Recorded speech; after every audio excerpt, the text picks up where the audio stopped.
Yes, I have it. I think I'm recording it now. Can you see my screen? Yes. Yes. Okay, can you see? Now we see some equations. And is it changing? Yes, Yes. it is. Okay. So the equation I was referring to is this one. I'm not going to go through this much, okay? It's this equation here that tells you number 7, that tells you how the crustal thickness beneath a mountain of elevation E compared to the normal crustal thickness before it's a mountain, okay? And you see that per kilometer of elevation, we need 6.4 roughly kilometers of crustal root. And as I was saying, that's only if the system is in local isostasy. If we can take into account the strength of the lithosphere, then there's a correction factor here. And, you know, I'll let you play with this, but the main point to remember is that the correction factor depends on the width of the origin. Okay, the wider it is, the smaller that correction factor is. And I quickly also tell you what happens, because some of you will be dealing with rifts and not just mountains, but the same calculations apply to a rift zone now. And you can derive what's called the subsidence associated with a given stretching. So by how much, if you have a lithosphere that's, let's say, 100 kilometers thick, and you stretch it by a factor 2, it's only 50 kilometers thick. Okay, so that's what the stretching factor beta is. And so you see again, you can compute the subsidence, so how much space you have to fill with sediments with this formula. And you can also compute, see, when you have a rift, something to remember is that unlike a mountain, in a rift zone, the lithosphere and the crust are thinned and are stretched by roughly the same amount. Okay? But that's only when you first do it. You also have to remember, it's very important, in the crust, okay, which is the upper part of the lithosphere, of the tectonic plate, is made of a different material, a lighter material than the bottom part, the mantle part of the lithosphere. So when you've stretched it and you stop stretching, it stays like that. It's a chemical boundary. But the base of the lithosphere is a thermal boundary.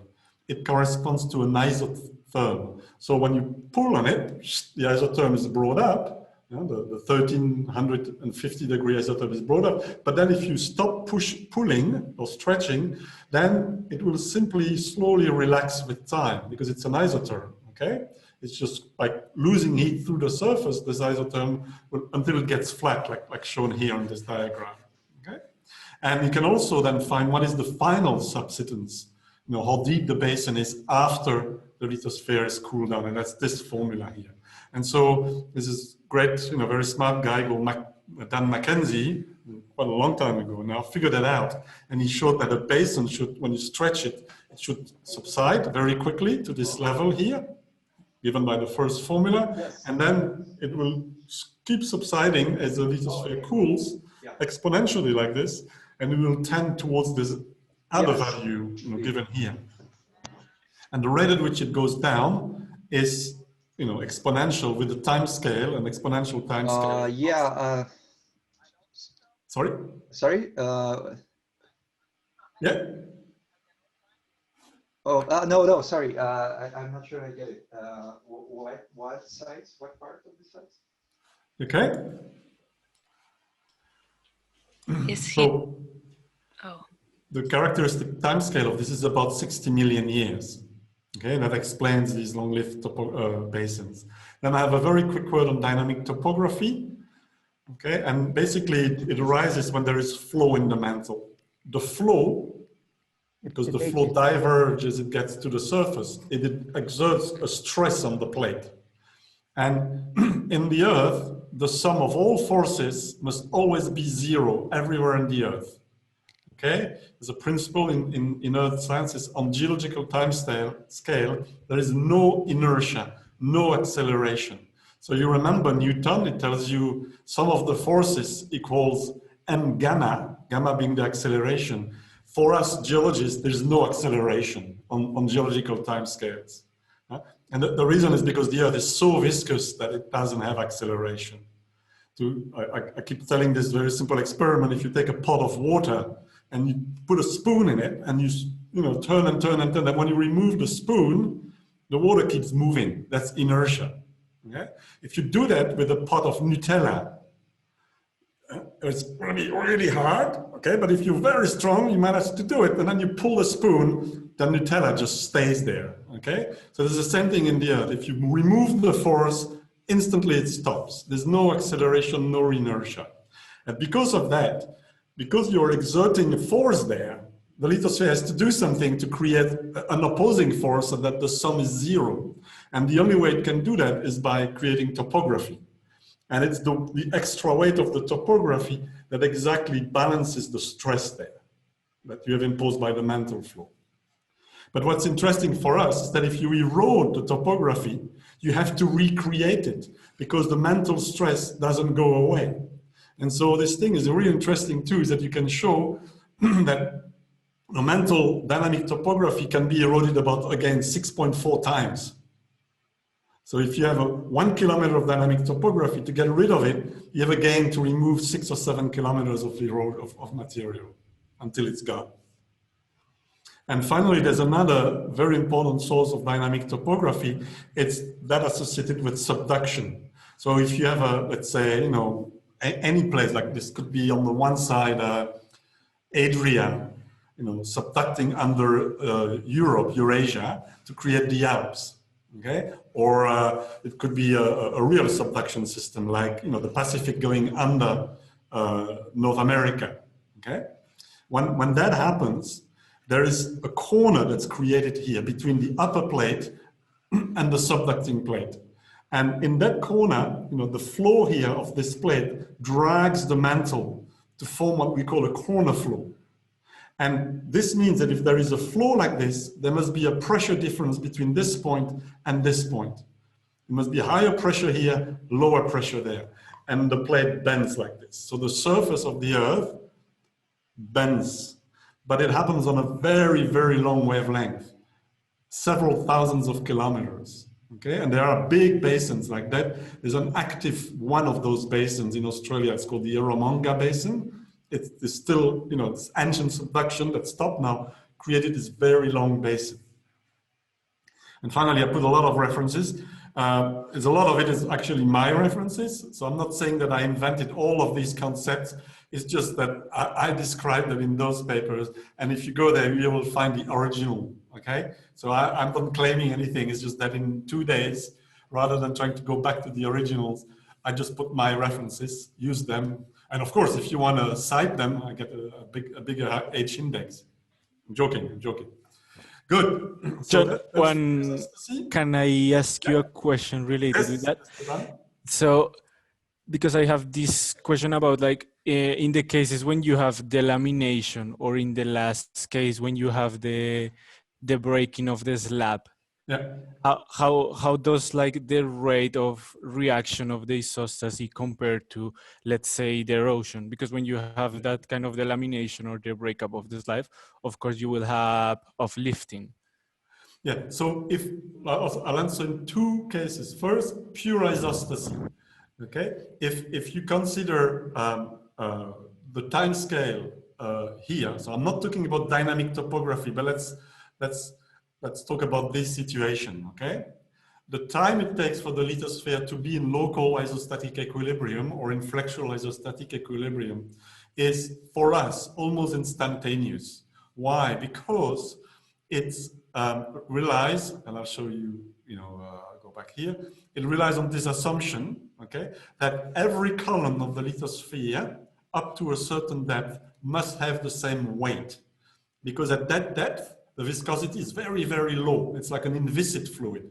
So if there's more weight here than there will be a difference in pressure, okay? And therefore there will be flow of the material because it's so weak it will flow, and the columns will adapt themselves to have the same weight. So this is only true because I make the assumption that the rocks are so weak that they flow instantaneously. Well, there we know it's not the case, but the time scale over which that flow takes place is about 50,000 years. It's what we call the glacial rebound time scale. You know, I'm sure Amanda, who's from Canada, knows about Hudson Bay. You know, in the middle of Canada, there's this enormous bay, which is almost a perfect circle. And this is like a lowland. This is where the big Laurentian ice sheet was sitting about 20,000 years ago. It melted away, and then the crust is trying to get back up now, okay, very slowly, and the material underneath it, the asthenosphere, has to flow in. And we know that in 20,000 years, it hasn't had the time to flow yet. But if we calculate the rate at which Hudson Bay is disappearing, we know it's going to take about 50,000 years. So we know that this viscous layer at the base of the lithosphere has a time scale of about 50 million years, 50,000 years. So if we are looking at the evolution of a basin over 50 million years, then that time scale is just negligible, okay? Now you have another very good point, which is what happened, for example, if we have and I'll go back to the other, this diagram, if this plate detaches, so if you break this, okay, this is gonna fall down, and obviously the flow here will be interrupted, will disturb, and this will go pop up back up, okay? Now, the plate bending, this has no time scale again, but think about it, if I break this, okay, this part of the plate may stop going, but this one will keep going. So the flow here is not going to stop instantaneously. Even though you break the plate, that part that is still going to go down is still going to entrain flow. And I think there are some recent papers that show that actually it's not going to rebound bang. It will take a long time, maybe tens of millions of years. But it's ongoing research, okay? So there are other things that are difficult to quantify there. That's the case of the Alps, isn't it, Sean? They believe that's what's going on there, right? There's like a slab rollback, something like that. It's one of the hypotheses, okay? Yeah. I think we all agree there is a slab, that's a bit that's going down, but whether it's the effect of the slab that's causing the present day uplift of the Alps, which is very difficult to understand. We have the Alps going up today. They shouldn't, because they're not converging. So what's happening there? Yeah, exactly. There's a big problem with the Alps, and one of the options is to say, you break the plate, it's rebounding, okay? Yeah. But it's just a hypothesis at this stage. It's very hard to tell. There's similar to Canada, there was a big ice sheet on the Alps, and we melted it. So we know this is actually helping the rebound, but it's not sufficient. Yeah, that's also an additional thing that's pushing the Alps out, and especially the Western Alps, the French and Swiss Alps. The Austrian Alps is a bit more different because they are still converging. Yeah. Well, it could be like the sum up of all these forces, right? Could be a slab rollback, could be also the response, the isostatic response to the melting of all the glaciers.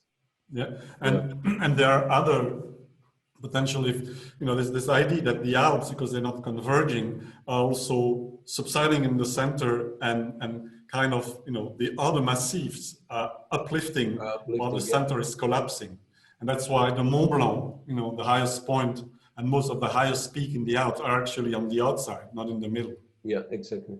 So there's always, it's not an obvious thing to do. Yeah, not at all.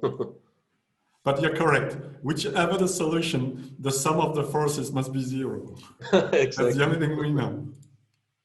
Good. Now, the other thing, I think I have a list there of 3 things. Quickly, is this, I think Amanda has the Ganti paper. Okay.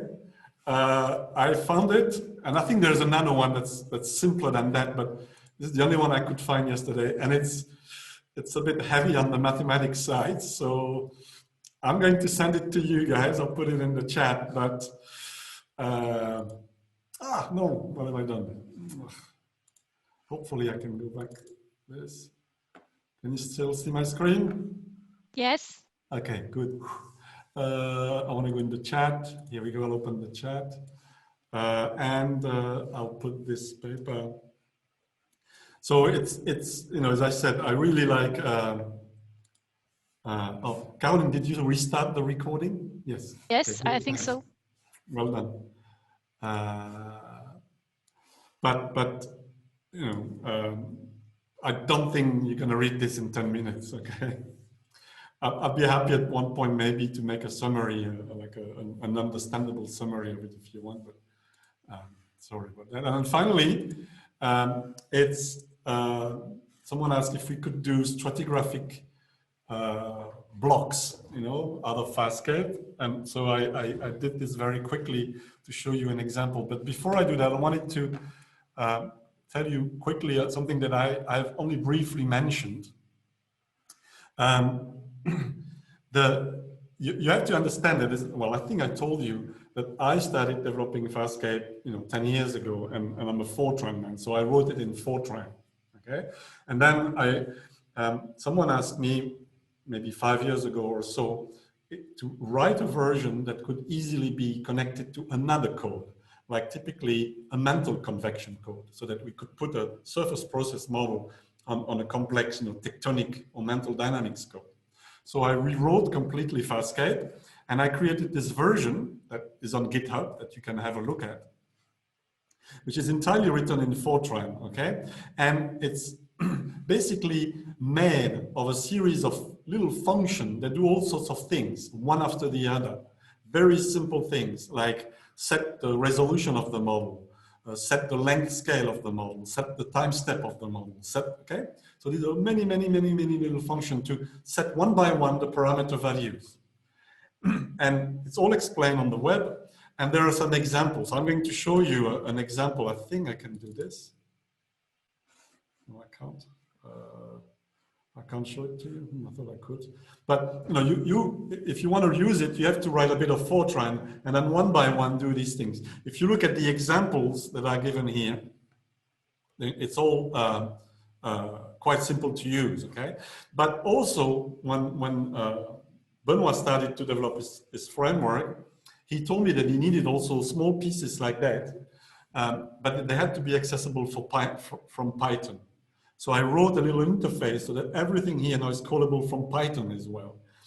But it's not in the framework, okay? You have to call functions after functions after functions, a bit redundant, okay? And one of these functions is this one called FastScape Strati, which creates this, you know, stratigraphic volume or cube that we can look at. And when Benoit finished then his framework, we took all those bits, and Benoit and I, and we put them in the framework. One thing we have not put in is the stratigraphic cube. So if you want to use it, you have to use either the Fortran version or the basic Python version. We are still working with Benoit to put it into the framework. It should happen very soon. But I can tell you what it does. So it produces these, what we call VTK files. So, okay, and a VTK file is basically a description of a 3D geometry. And the object that it describes, can be, here we go, can be a plane, a volume, a point, a circle. Okay, so we write the code to represent here a surface, which is the topographic surface, okay? And you can see, if I, so, no, that's correct. Yeah, so you can see actually, if I zoom on this, that it's actually a mesh, okay, made of points. And we're simply interpolating that. This is the mesh on which we solve the FastScape problem, okay? And I'm completely lost, I'm gonna do this. Okay, and this is all, of course, interactive. I'm gonna go to surface. And you can store, oh, come on. There. I'm going to go back to the surface. So this is the first time step. So this is the condition, the initial condition, if you want. So what I have is a continental area here. I have the marine domain, and I'm going to have a little mountain that grows on this side. We're going to have a bypass area here, and then we're going to have the marine domain. This is something we're going to do in the last exercise we do today together, okay? But I just want to show you, so this is the initial time step, and I can go through this like 646 time step. After about 100 time steps, this is what the mountain looks like. And then, you know, if I go to 600 time step, this is what the mountain looks like. And we have developed here this basin. There's a bit of subsidence in this area here to mimic a fallen basin. And then we have a shelf now that has been created with deposition here in the marine environment. Now, to see look at the stratigraphy, I can look at the stratigraphy by, now, I can only do this with the Fortran version of FastScape, and hopefully it's going to work. There it is. So you see, I have stored the stratigraphy inside the basins. And if we zoom a bit on it, at this stage, there's only, I'm only tracking 2 levels, so it's not an exciting stratigraphy. But you can see here, that in the early stages, I didn't deposit much. Well, it actually hasn't been preserved here. So the different colors are simply the age of the sediment here. But we can store many different things, like the grain size, like the distance to shore, the depth, the bathymetry at time of deposition. All this is stored. Okay, so if we want to on each reflector, we can say, for example, depositional bathymetry. Okay, and now the field that is shown here is the depositional bathymetry. I'll go back to just the reflectors themselves, okay? So, and then, with ParaView, you can do a lot of things. You can do statistical analysis of this, you can, run cross-section. So if I take my strati here and I, put a cross-section like this, it will, and I need to change the axis of the clip, sorry. This, I believe. There, you see, I've made a cross-section, and I can look at it in cross-section like this. I can move. It's a bit slow because of zoom here, but I can move where the cross-section is, and I can look at the stratigraphy here. It takes me a lot of time. So you see, you can. It's extremely interactive and relatively simple to use. I'm going to delete this. And also what you can do, which I like to do, is to put the geometry of the river network. So you can actually see your rivers meandering through the floodplain. So this is at one time step. And it's really slow now because my computer, there's another time step. And you can see, for example, here that I'm varying sea level through time here just to test a few IDs. And you can see now we are at a low stand. And so what happened is I have this enormous floodplain here that has formed and that's being incised by active channels. But these channels still carry the material from the mountain, the sediment flux from the mountain. And that's where, because it's highly channelized, all the sediment flux that I'm carrying off the mountain now is focused on one exit point where this river meets the ocean. And that's why I'm building on this very small lobe that's going to grow very quickly until there's an avulsion in the river, in the floodplain. And then you see there was a paleo channel here that you can still see a little bit. So it's quite dynamic, and we're going to do this now, okay, together. And so the display here, you can't really get because it's, you need ParaView and the Fortran version, but soon, hopefully, you'll be able to have that through the framework. But everything that I've done here, this model, which I set up last night just before going to sleep and extracted the output this morning, it's using 5 lines in Python to set it up. Okay. Good.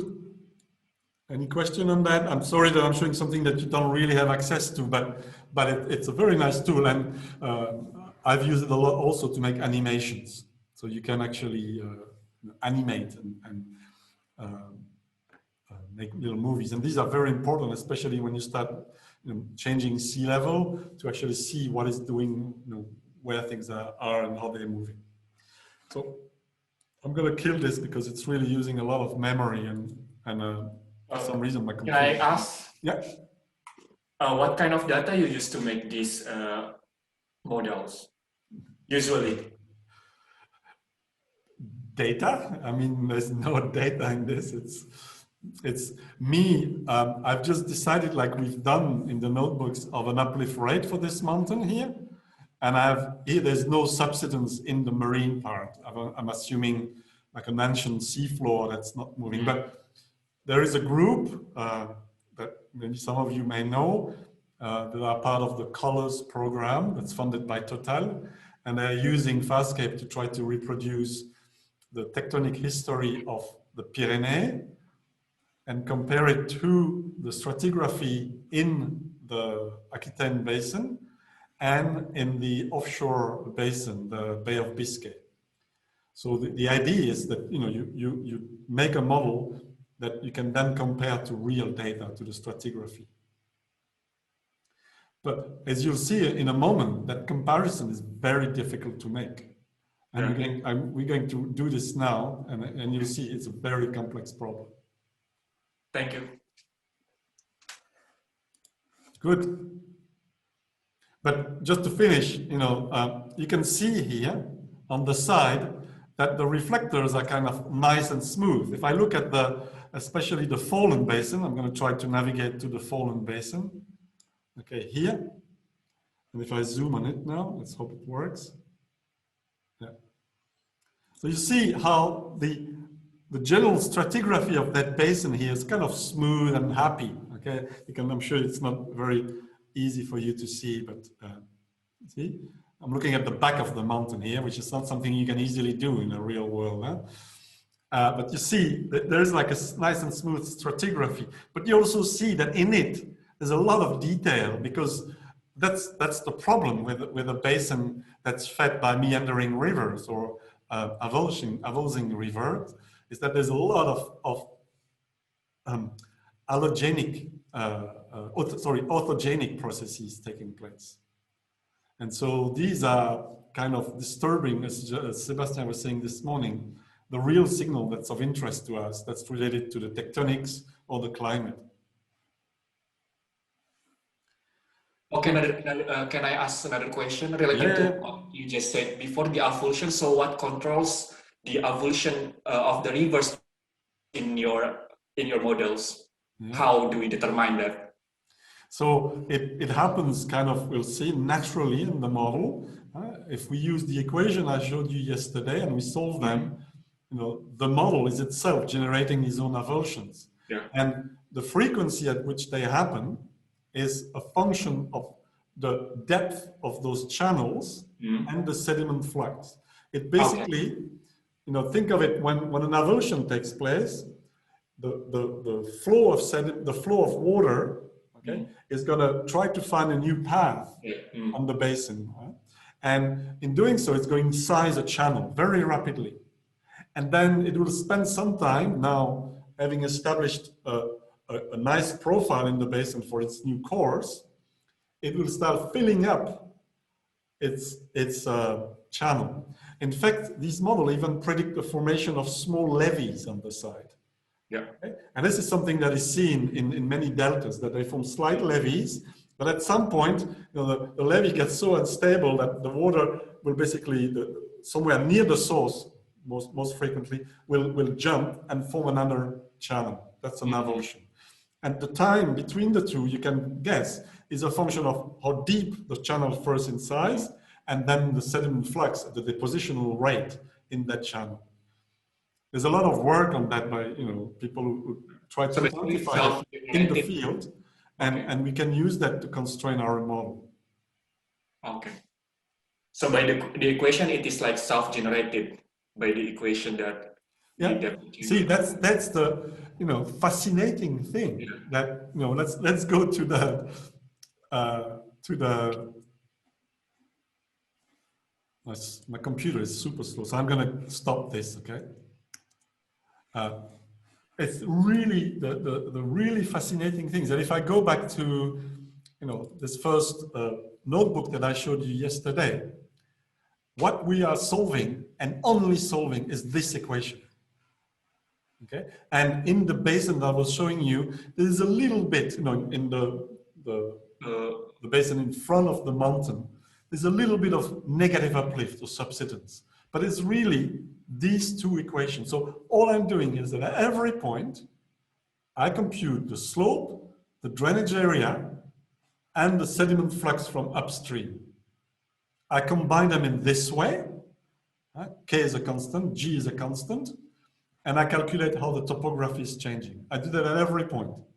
And just by doing that, you create channels, those channels fill up with sediments, and you have an avulsion.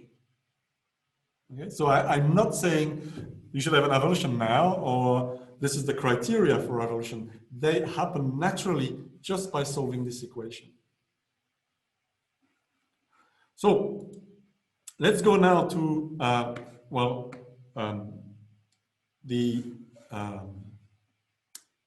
going to make you a little bit smaller again. So if we go to the notebook number 4 in the transit, the basin transit, okay?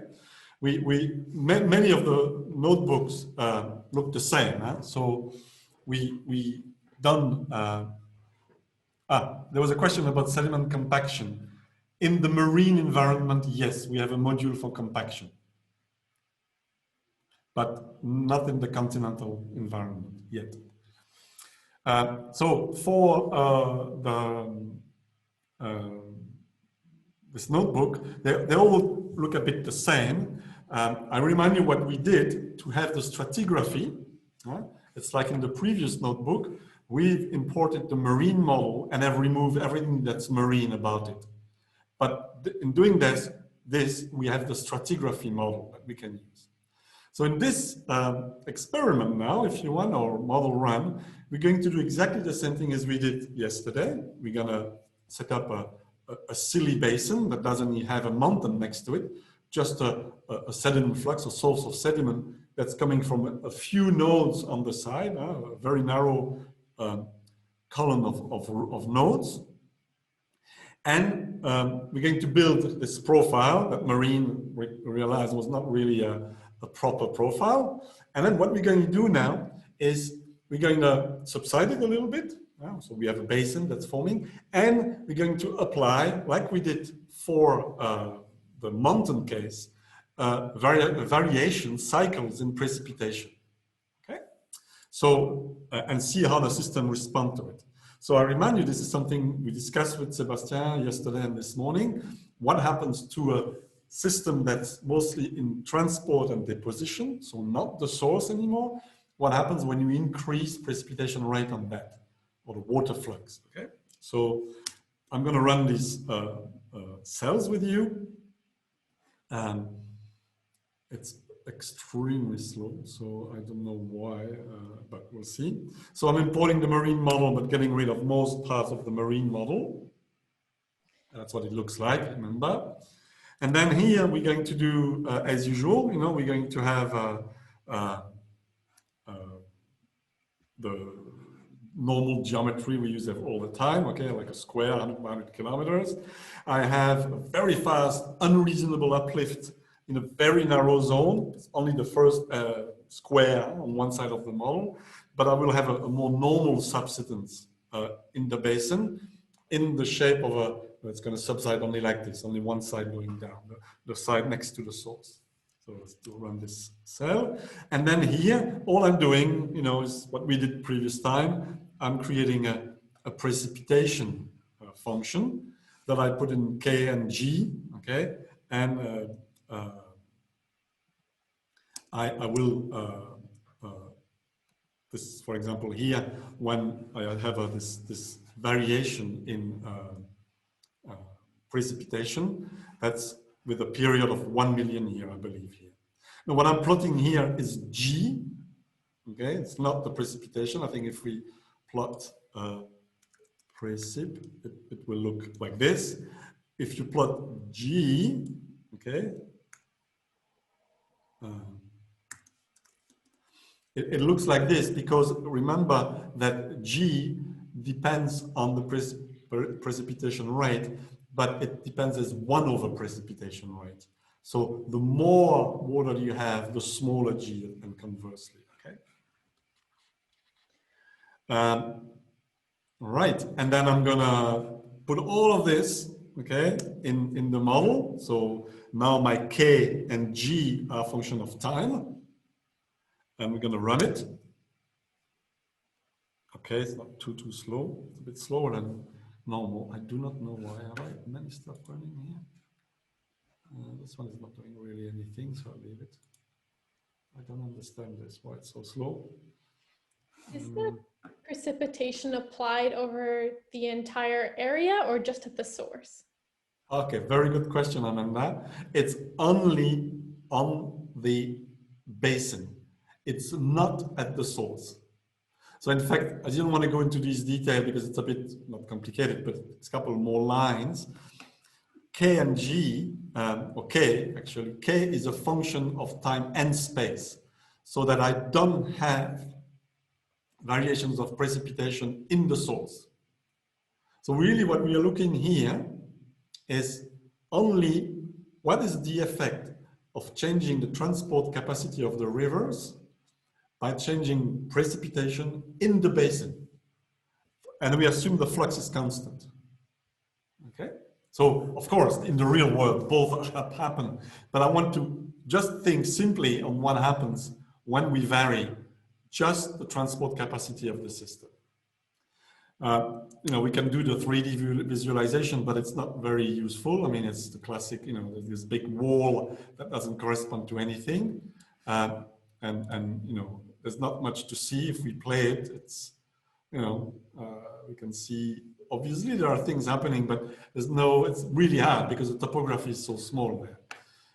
So let's rather than do that, I'll stop this. Let's look now, and something that's very interesting is a cross-section across the basin now. So the first cross-section is, if I plot it this way, so this is the source area and this is the outset, let's say this is the ocean. So I'm going to run a cross-section in the middle here, okay? From the source to the exit. And this is what we get, okay? So what we get is early on, we just have a big hole and there's not enough sediment to fill it. So it's just trying to fill it as uniformly as possible. But as soon as we fill the basin, and now we start to have these meandering channels, we have, you see here this basin filling from the back and growing and growing and growing. But also what you see, you start to see the cycles that we've put in the model. You start to see that there are episodes of growth of the strata that are interrupted by periods of what I would call unconformity, so a hiatus. But for those of you who are used to interpret these sections, they will notice that if I take this package here, okay, this layer of layers, you will see that here they are all thicker near the source. And if I look at the next one, it interrupts the one that's near the source, and it itself is thick, made of layers, but closer to the exit of the basin. So it's clearly showing that there are times where I accumulate near the source, and then I accumulate at closer to the exit. But when I accumulate closer to the exit, I'm actually eroding near the source. And when I'm accumulating near the source, I'm actually eroding near the exit. So you have these basin that is, recording the cycles, but the one near the source, the region near the source, is recording mostly when precipitation goes down, and the other one is recording really when precipitation goes up, which is really, really just this very simple experiment, again. It's very interesting because it's telling us that, you'd be tempted to correlate the cycle you see here with the cycles you see there, but in fact, they are totally out of phase. Now, it's not an easy thing to see in the field, because to get that, you would need a very, very strong or very good chronostratigraphy. You would need to know very carefully, very accurately what the edges of these layers are, okay? As here as well here. Hopefully, when Amanda will have done her PhD, we can track grain size. And I'm sure, Alex has already done it in 1D. We will see that these, migration back and forth of where deposition takes place and where incision takes place are also very much accompanied by variations of where the coarse and the fine portions of grain size are actually deposited. Now, I'm going to show you the next plot is what happens if I do a cross-section in the other direction, very close to the source, okay? So now I'm going to make a cross-section in that direction, very close to the source. So very much where the sediment, where the basin is the thickest here. Okay, so this is what I do here. I take the same, stratigraphic layers at the last time step, and I say, make me a cross-section at this location. And when we do this, this is what we get. Okay, this very, yes, it's pretty, isn't it? We should maybe put it in a, as a piece of art. We can do really, really pretty things with this thing. But so what we see is something very complex. Okay, in the middle, you see basically where the main channel is. And that main channel that's coming out of the source area is very stable because it's stuck it's stuck to flow out of a valley in the source area, which is very narrow. Our source area is just one node or 2 nodes thick. But in the real world, that's what happens too. If you look at the, if you look at the, I'm going to look at his name again, the Lanmesan fan, okay? This is exactly what's happening. You see this huge mega fan has formed with, basically only one exit point out of the Pyrenees was bringing most of the sediment there. So the point is that if I was to make a section here, okay, I'm quite certain I'll see something very similar to this, in the basin. I would see this area where I have a lot of accumulation, but also this is where there is the accumulation can only happen by small tributaries. And so it's very smooth if I'm away from the main trunk, and it's highly affected by the climatic events, by the variations in transport capacity due to the precipitation change in the basin, but only close to this outlet. So again, that's just telling me that if I'm close to the outlet of the mountain, the signals, the climatic signals are very, very strong, okay? Huge unconformity. So I have period of very fast accumulation, like here or here or here, that are interrupted by periods of erosion, these unconformities. Is everyone happy with me using the word unconformity? You see what I mean? Or hiatus? Yes. Yep. Well, I guess it makes sense. It's when I basically drill a hole or look at a section like this, it's a time at which there is no deposition, that's a hiatus, or even erosion. And in sections, you can really see it because the layers under the unconformity are interrupted by the unconformity. They are truncated by the unconformity, okay? So here it's a beautiful unconformity. There might be one here, but it's much more difficult to see because the layers under, are pinging, they're not really intersected by that. Now, we can keep exploring this by making a section now a little bit further. Let's go 1/4 into this distance, so 1/4 here of the length of the basin. So that's quite easy. You just have now to say is the total length in the y direction divided by 4. And let's see what we see in this cross section. Again, this is just a model, okay? This is not data. We've produced this in the last, running a model that took 3 seconds, okay? What we start to see is a system that's really, really, really complex here, okay?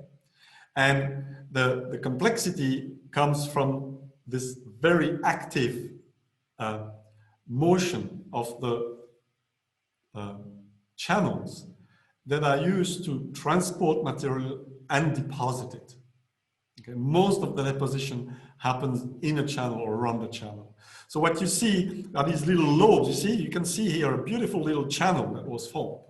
Okay, and here in the middle here, and has been preserved, that one. we can see really that, this is a cross section. So the channel was flowing perpendicular to this, okay, towards us actually. And you can see that in this channel, okay, we formed it by eroding the layers that were beneath it, and then we started to fill it. And then it stopped, it was full, and there was an avulsion. I don't know where it went, maybe here, okay? So I should follow this layer here, and see where it is actually at the bottom of a channel. It could be here. So maybe at this time, the main channel moved here. Okay, and then we fill this one, and I have to look for a channel that, or maybe it's here, no, here, this was the channel, etc., etc. Okay, so you can actually, through this, maybe even try to reconstruct the activity of the depositing channel. But think of it, if you only have a well to actually say something here, it's not going to be easy to say something about what happened in the mountain. Because in the middle of the basin, we start to be strongly affected by the autogenic processes. And the allogenic signals gets basically lost in this. We can still maybe see these big packages here. That seems to be, there's a package here that maybe corresponds to one cycle of mostly deposition. And then there's some kind of a regional unconformity here, you could say, which you could say, oh, this looks like it is a period of net erosion in that part of the basin. Okay? But you start to see too that it's not an easy thing to do. Now, one way to help this, or I'm going to ask the question, why is this getting so difficult now to store the allogenic information, so the climate or the tectonic signal, and we are completely swamped by the local, the variability in the depositional system, the autogenic processes. Why is it in this situation that it is happening this way? Because the flux is so intense. The flux is high, but compared to what? I guess compared to the basin size, but and what controls the basin size here? Its length, but also but also subsidence? Sorry? Subsidence? The subsidence. Okay, if the basin was subsiding much faster, then the layers would be thicker. Okay, yeah. In this basin, a lot of the material is actually, leaves the basin. This is almost a bypass area. We get a lot of sediment coming from this end, but most of it actually leaves at the other end. And only a little bit is deposited because my subsidence is very low. If I was to increase the subsidence, more would be stored in the basin and less would be exited. So the layers would be thicker, and the avulsions would actually perturb less and less thickness of the layers, and your stratigraphy would look cleaner. So your allogenic signals would be better preserved than your autogenic, and then they are actually perturbated by the orthogenic system. What is the time scale of all this package again? Sorry. So in this model, I just put some numbers here. So the climatic variations that I've put are about 1 million years. So in this case, I would say that this roughly, this layer we can see here between these two major unconformities, that must be about 1 million years. Okay. There's another one here and another one here. And every 1 million years, is equal to what temporal resolution? And I'm showing a line every I think 50,000 years. Okay. There should be 20 lines between. Okay. So in some very rare cases, we keep almost the 20. Okay. But in most cases, we only keep 10. Because for half the cycle I deposit and half the cycle I erode. Quick question. Yeah. can we also incorporate the type of lithology into this, because this is like very nice stack channel deposition. Can we put what? I missed your first word. Can we incorporate the type of lithology also into this? Yes. Into the model? I mean, it will be very useful also. Yeah. So in the marine component I'm going to show you later, we do track what we call sand and silt. But it can be anything, but it's only two things.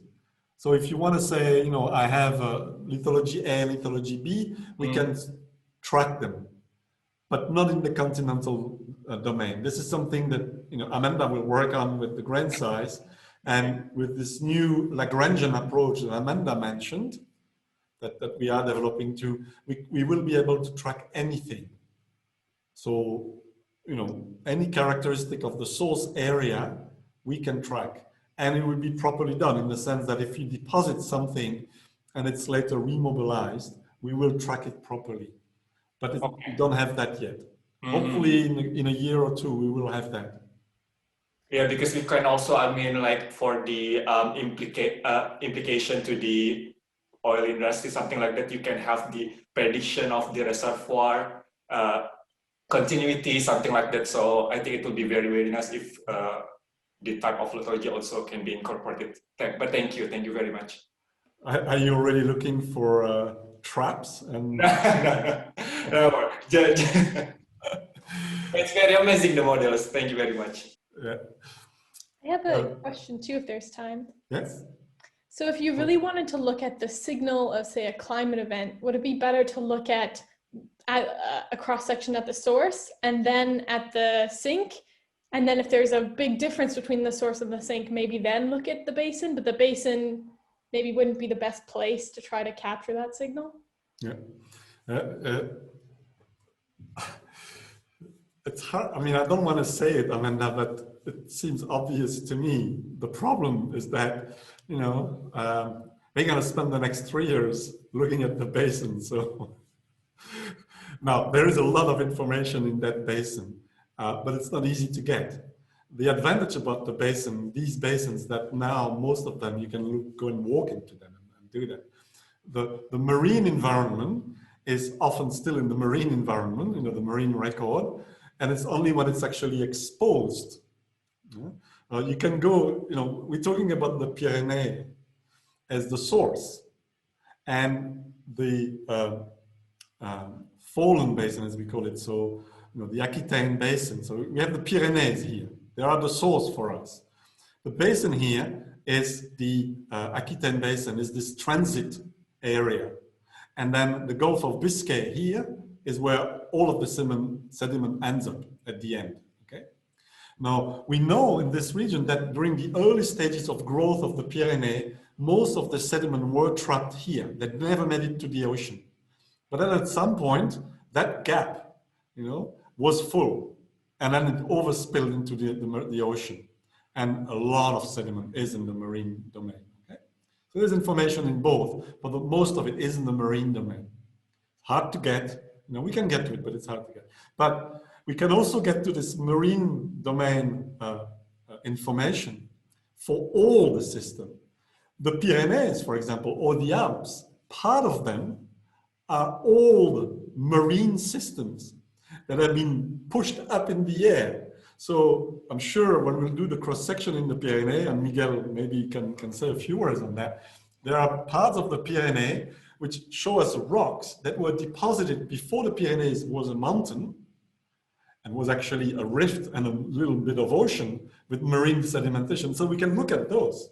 But, you know, it's very old and it's been deformed by the Pyrenees mountain building event. But the marine is harder, but also can be accessed to indirectly. Good, so I'll let you play with this. We're gonna take a short break now, but I'll let you play with it by changing the sedimentation rate, by, you know, let's make a section maybe near the other end of the model. I haven't done this, so maybe I'm taking a risk here, but let's just do it, see what, sorry. Jean, I've got a quick question. Yeah. How did you, or what did you change to get the channel in the middle of the simulation? Because my channel is at the margin, and it's. Yeah, I told you, the position of that big channel, I have no control on it. It depends on this random noise that we put in the model when we start from like almost flat Earth and we start building the mountain. So if you run your model 2 or 3 times, Okay. you will get one day in the middle. If I run it again, I'm sure my channel won't be in the middle. Ah, okay. I thought you changed something, but thank you. No, and what you can do if you want to have it always at the same place is one of the parameters which I'm not using here is you can actually tell him to always use the same initial setup, the same random noise. Okay, but I haven't done it. So let's run this now. This is trying to look at the cross section. So here, getting really, it's a very condensed section. You see, it's only about 200 meters thick, and there we mostly see unconformities. Okay, the channels mostly cut through, so we are left with packages that are very thin and very, very large, big unconformities. So I think this would be super hard to interpret if it was in the field. So one thing I want to make clear is that, of course, we do avulsions, and we do avulsions at a rate that's relatively good, but we don't have all the physics of avulsion in this model. Okay, there are very sophisticated models that do that much better. But the advantage of this model is, you see, we can run one in 10 seconds and get a very complex model that has all the most important features of a basin, okay, of a system. So finally, no, we're going to stop and take a short break now, and then we'll come back. Otherwise, you're going to be tired. So let's come back at 3:15 in 5, 6, 7 minutes. So have a drink, have a stretch. I will have a stretch, and then we'll come back at 3:15. Okay? Okay. Yeah. Okay. Do you have time for another very broad question? Yes, of course, Lucas. I don't know if it's broad or if it's actually specific. The way the FastScape is able to predict a lot of this stuff is through, well, steady state conditions and stuff. I was wondering, actually, inside the models, did you have to actually insert something like a control for gravity or something like that? A control for what, sorry? For gravity, for instance, because or other physical parameters like this. It was actually something that I was wondering about, like a value for the acceleration of gravity, or was it implicit? It's a very, very, very, very good question. I'll go back to my, I know that it's somewhat beyond the scope of what we're discussing, but no, it's a good question. I'm really happy to pleased to respond to you because it's important. Yes. So what we are using is this stream power law and then an additional term for sediment transport. This equation, okay, or the model attached to this equation, is what we call in physics a reduced complexity model. So what it does, it takes, it's based on people who've been in the field or have done experiments in the lab, and they've realized that the erosion rate, if you make an experiment or you go in the field, that for the stream power law, the speed at which the river goes is proportional to stream drainage area and slope. Okay? Now, there are other models that are not reduced complexity that are trying actually to solve the basic physics. That will take one grain, okay, of sand and compute when it's moving in the fluid. It will compute the flow of the fluid the motion of the grain, and when the grain hits the bedrock, it computes the inertia and how much of the, and from that you can actually compute the stress and how much of the rock is going to actually to be chipped away and become a piece of sand that goes in the. So these models are much, much closer to the physics of the problem, and they will need G. They will need the viscosity of water. They will need the density of the rocks, the shape of the rocks, the grain size, all this, okay? I've done models like that where we model everything grain by grain, and we have 1 million or 1 billion grains, okay? And we have to describe the physics of how they all interact. So these are, you know, physical models, real physical models. Right. Of course, you know, to run 1 hour of erosion in a model like that takes almost an hour of computing time. So they're very, very slow to run, okay? So these can do amazing things like predict the details of the physics of erosion. And we can use them too, these models, because what we do is that say, okay, let's look at these very complex models and let's see for a given drainage area and a given slope, what's the erosion rate? Does it depend on many other things, or is there always that relationship? And for example, these models could tell us the value of Kf or MON in our models. But our models are, as I said, much more reduced complexity. They are just using the fact that there seems to be a relationship between that and that. So we put an equation that expresses a relationship between that and that, slope, area, and erosion rate, and let's see what happens. But, you know, again, I will repeat the fascinating thing, you know, I've erased it, but you saw the 3D landscape that I showed you. You see rivers appearing, you see, you know, little lodes being sedimented, you see valleys forming just with this reduced complexity model. Yeah. But it means that these things that we see, these big features that we see in the landscape or in the marine environment, actually obey this very simple law. Maybe not exactly, but roughly, yes, they do. Okay, yeah. Yeah, I mean, from everything that you said before, it was what I thought was the case, but I thought I should ask, but, Yeah, I guess it makes sense, right? That these empirical ratios that are, okay. If I think I have, yeah, I can go here. I'll show you, and we'll.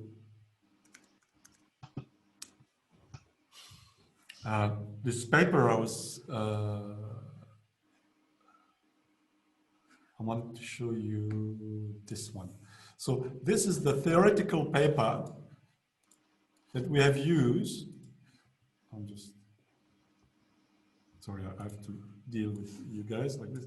So to come back to my equation, which is here, this term in the equation here, okay, very simplified, says that the deposition is proportional to the sediment flux times G divided by A. What's in G, okay? These people, these authors, go through a lot of physics and equations to actually tell us a little bit what's in G or what could be in G, okay?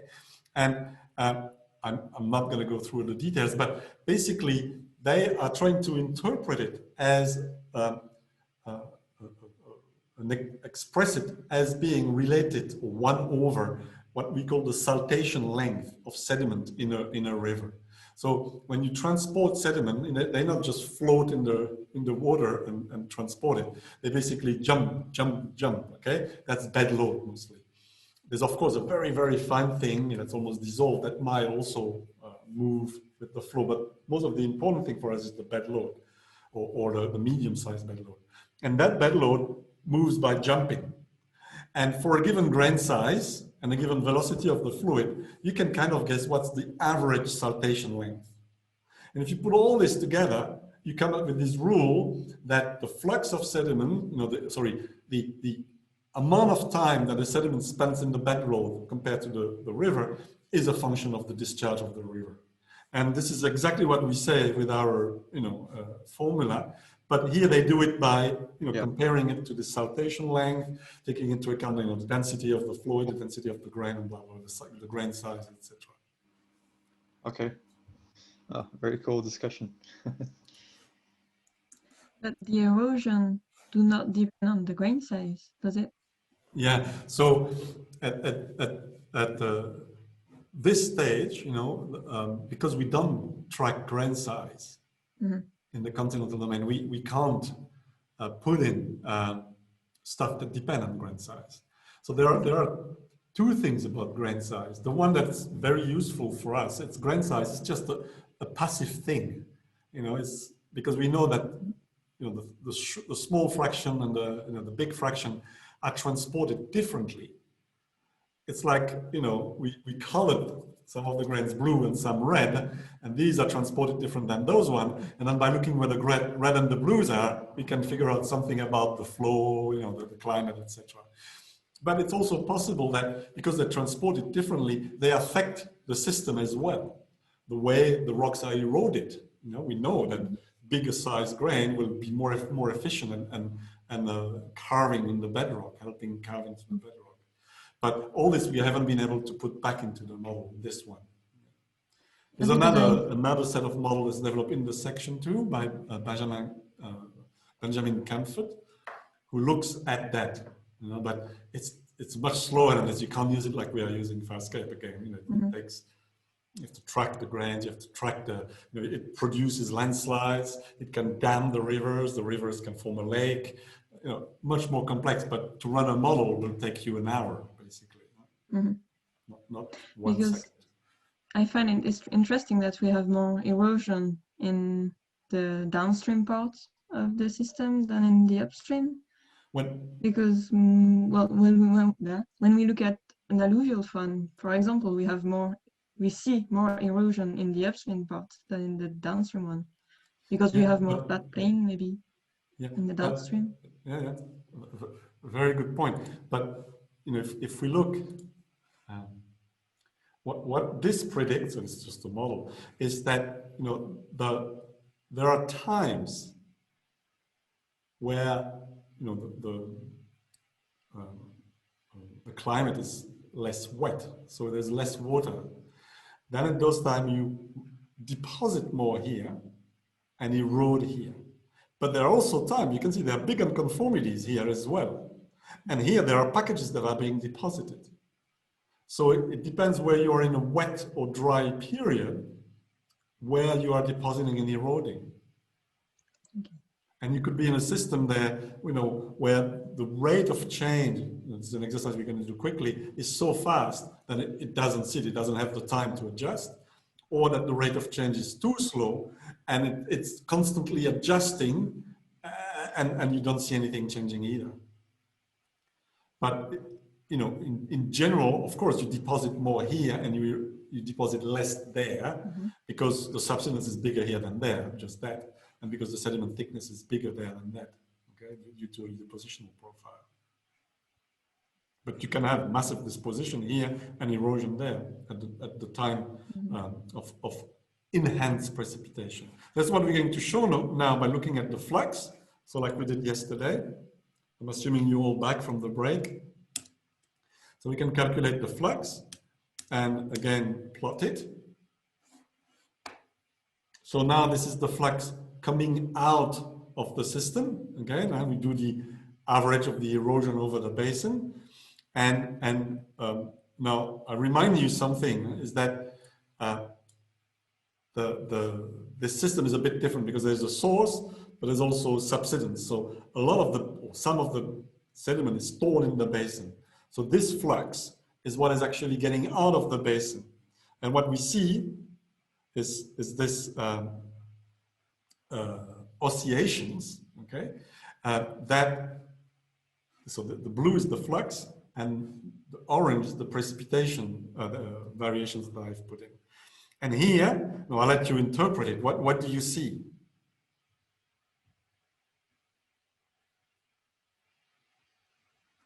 Maybe, wait.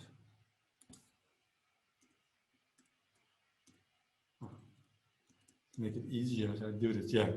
They're more on top of each other now.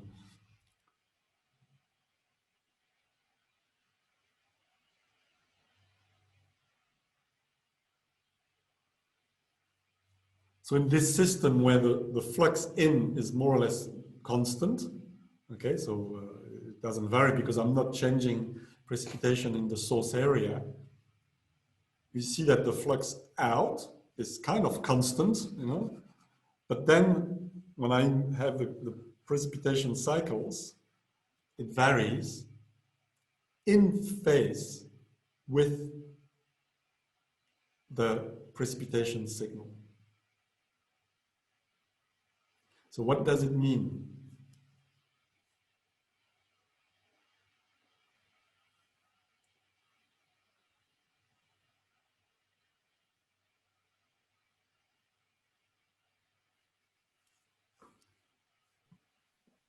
Perhaps there is little subsidence, so the signal is making it all the way through the system?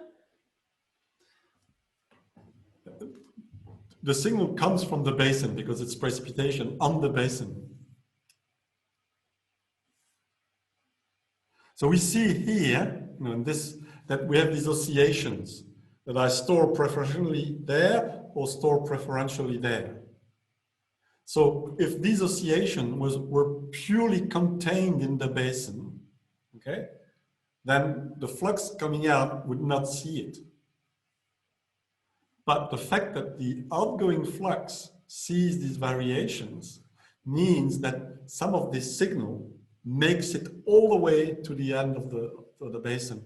And there is either overspill or I retain some that's of the flux that's coming out.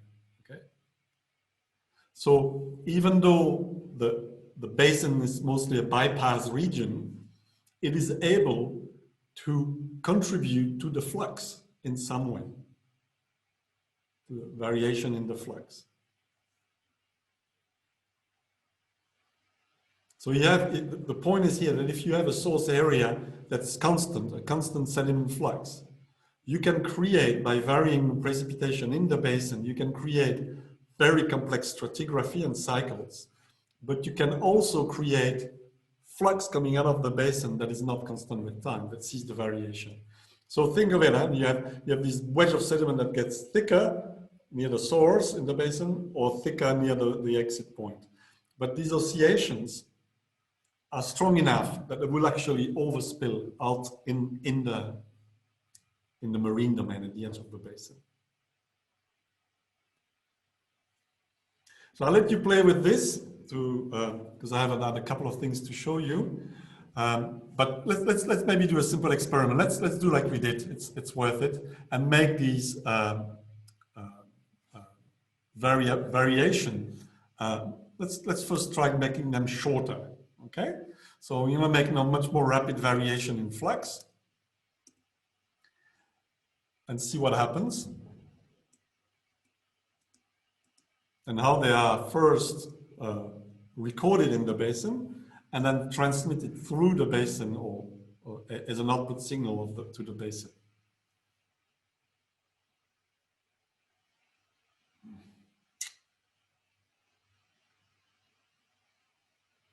It's very, very slow.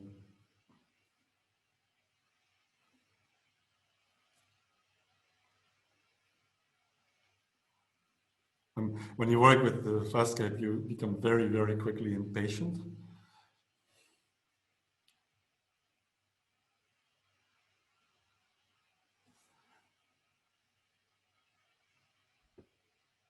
So nothing sure has changed there. So let's look at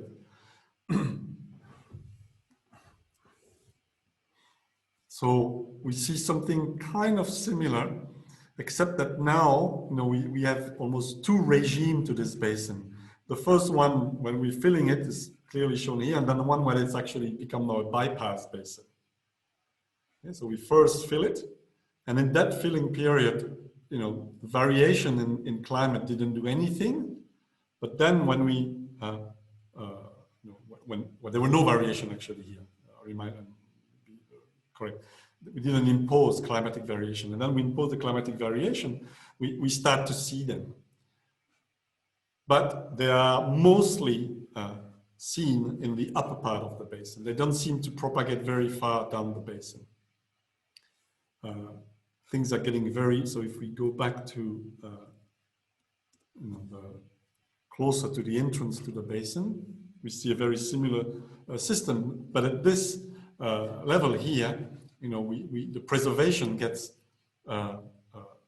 better in a sense, that we have more defined, better defined unconformity and better preserved packages of sediment. Let's look at the flux. Maybe so to look at the flux, I need to look only at the end there. So x dot set xlim to I forgot the name of this t ec to t final. Oh, yeah, here we go. So we see that the signal now is not as nice as it used to be. The system, you know, with this very rapid variation, is not really able to produce such a strong signal. And we seem to be mostly seeing the period of deposition in the basin. These are these of enhanced deposition, so that the flux is large, but we don't see the period of intense erosion. We could change things like last one, making it faster. And I'll finish with that one. So if we not faster, but we make, you know, longer cycles.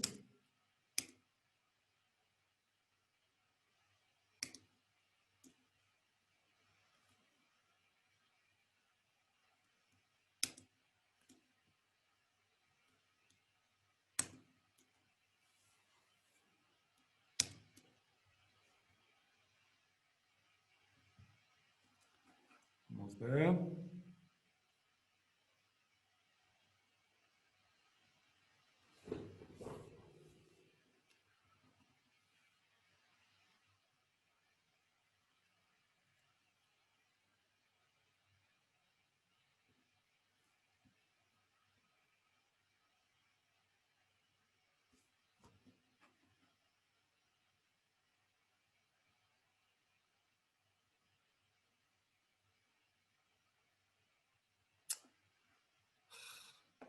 I don't know why it's so slow. Here we go.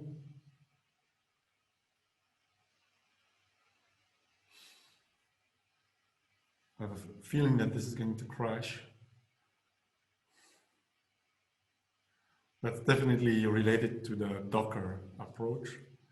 I might restart my Docker to get it to work. That's really not pleasant. So now, that's very interesting.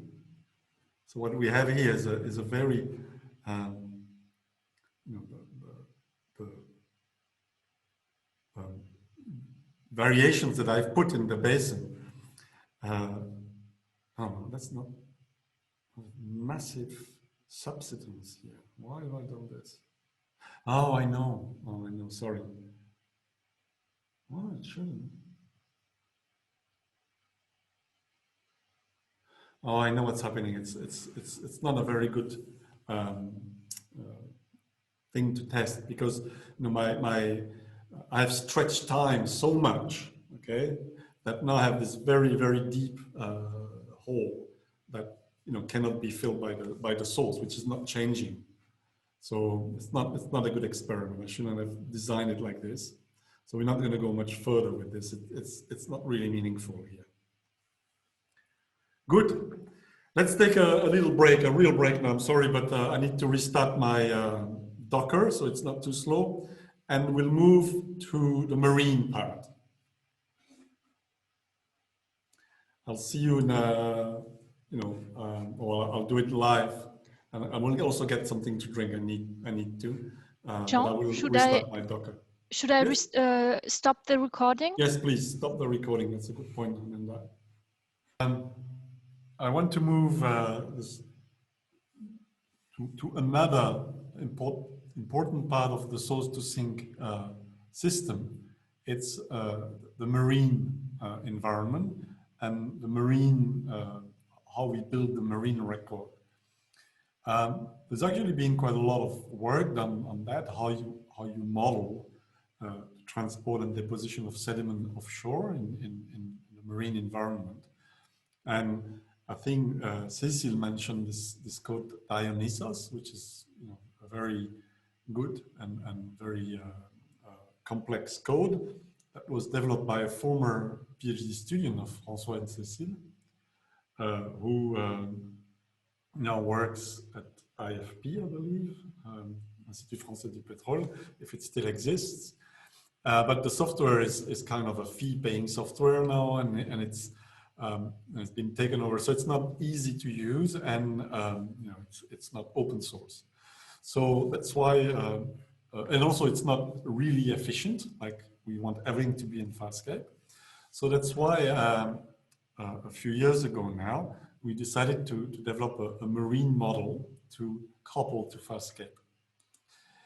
So if you go in the notebook Marine Sync and you open the first notebook, it explains very briefly what's in the marine model.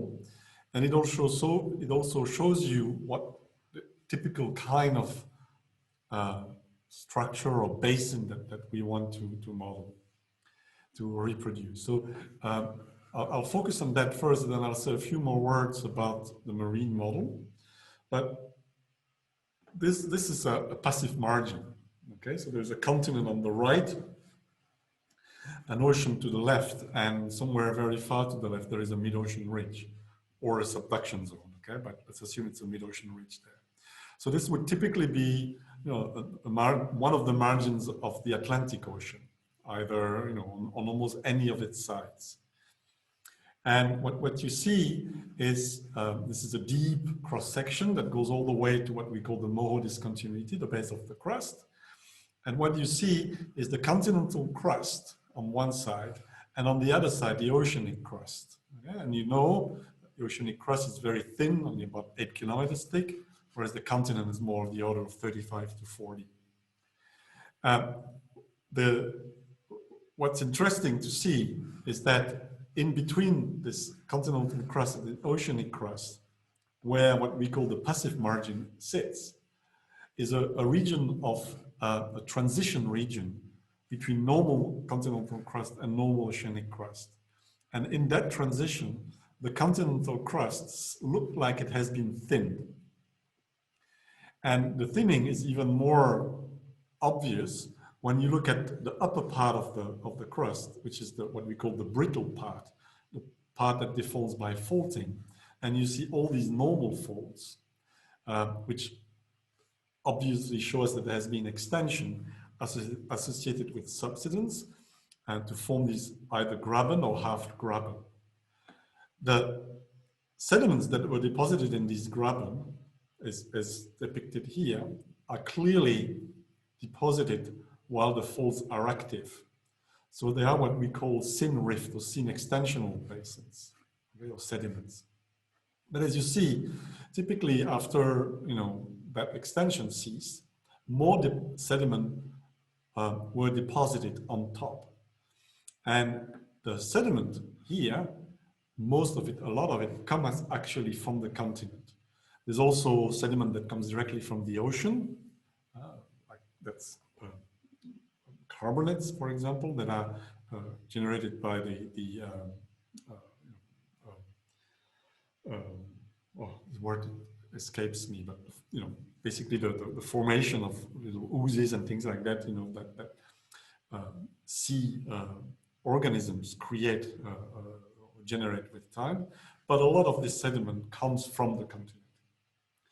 Now, there are various mechanisms, and one of them is the fact that the lithosphere is slowly cooling and subsiding after it's been stretched.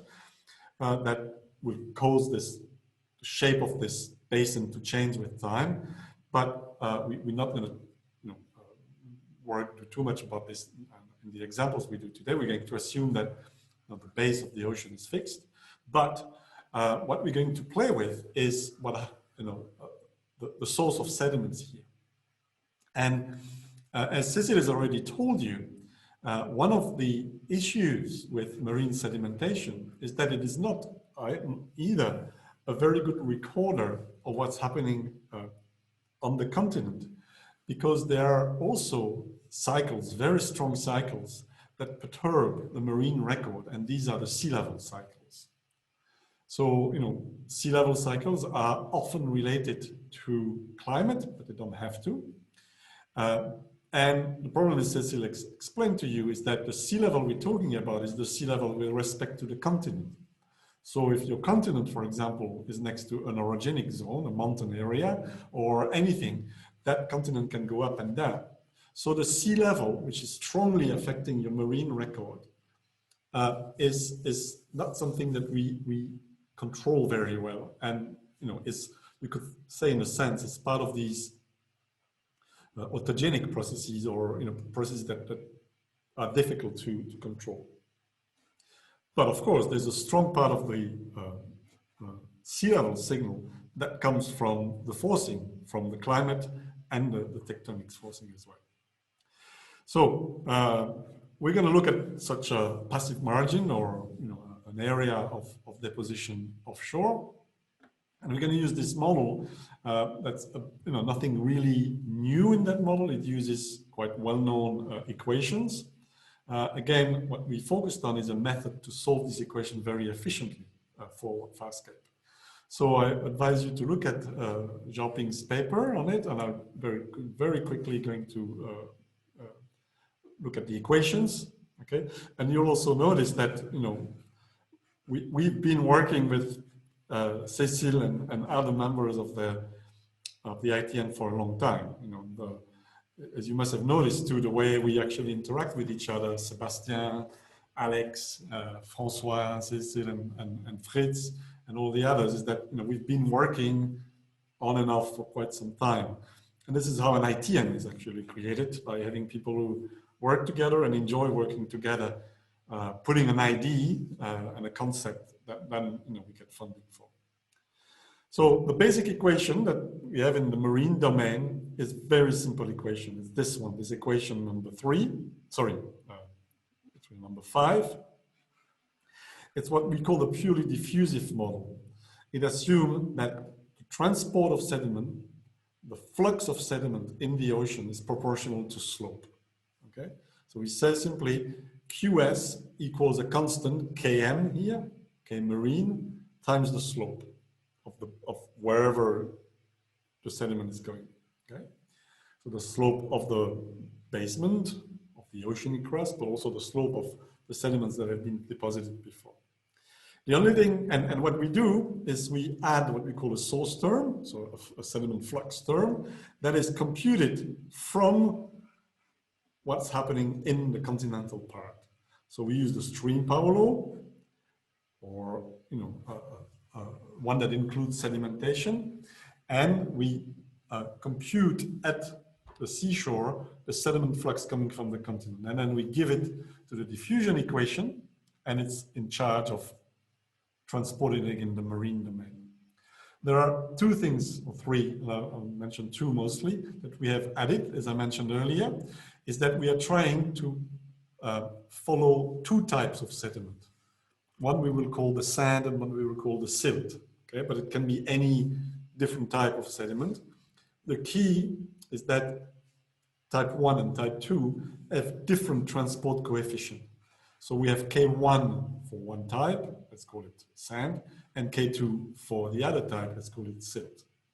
So what we have to do is rewrite this equation so that Km now becomes a function of whether we're transporting silt or whether we're transporting sand, or more exactly, how much of the silt and the sand are we transporting. And we call F the fraction, okay, of silt, so how much silt there is in the sediment. So when we look now here at this same equation as number 5, now number 8, we see that we have split this into two parts. One that's the transport of one, the silt, and one is the transport of the other one, the sand. And we see that, of course, they have different transport coefficient, but also the quantity that we transport, how much we transport, depends on the fraction. So if we have a lot of silt, this is F equals almost 1, and this term doesn't exist. And oppositely, if we have lots of sand. Finally, what we have to do, and this is the more complex thing, we have to compute that fraction. Okay, and this is a complex equation, or two equations that allow us to track the fraction of silt and sand in the system. So JARPing is really good at, you know, putting equations into computers. When you have to do that, it gets a little bit more complicated. One thing we've done too, and I don't see it described here, here it is. We have also assumed that sediment will compact in the marine domain. So you know when you have a bottom of the ocean and you start putting sediment, the sediment that's coming in, okay, is, as I said, sand or silt. It's not rock. Okay, so when it hits the bottom of the ocean, within the sediment particles, some water is, made its way through the sediment particles.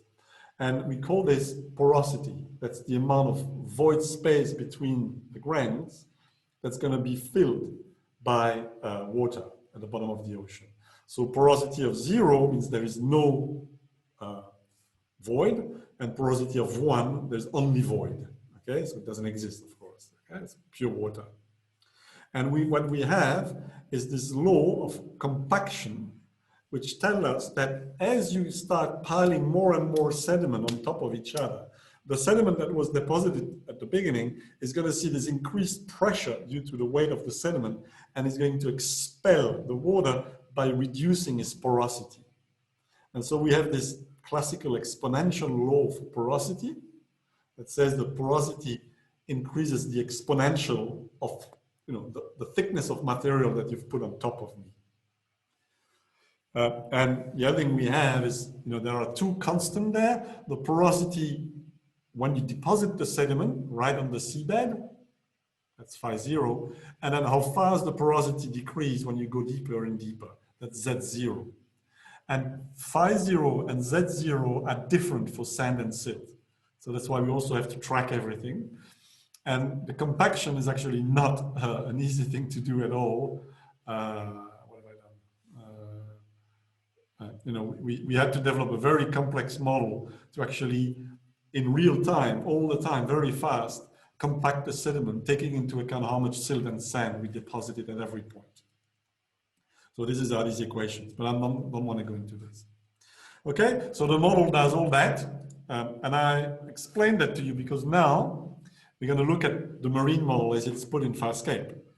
So I do what I did last time. I'm going to run these cells now. Hopefully things will go a bit faster. And we're going to use the full marine model, not just the stratigraphy now. We're still going to remove the diffusion, because we still don't want diffusion on land at this stage. And it has also, as I already told you, a very specific, the marine model has a specific initial topography and uplift process, which we just removed. And we are going to put our own uplift function. It's called the block uplift, okay? Let's quickly look at this model. Not going to look at everything, just look at the input variables. Well, this is going to be too messy. Okay, and again, there's a lot of bubbles. I'll remove you from my screen. The key element is this new element here that's marine. Okay, so we still have all the part here that's mostly to do with feeding parameters, drainage area, slope to the stream power law. But we also have a marine component that needs a lot of parameters. We're going to go through them, and contributes like the stream power law to the erosion and finally to the topography. Note that the marine model depends a bit on the stream power law because it needs the flux from the stream power law. Okay, so that arrow means that I first need to compute the stream power law to get the flux to get into the marine domain.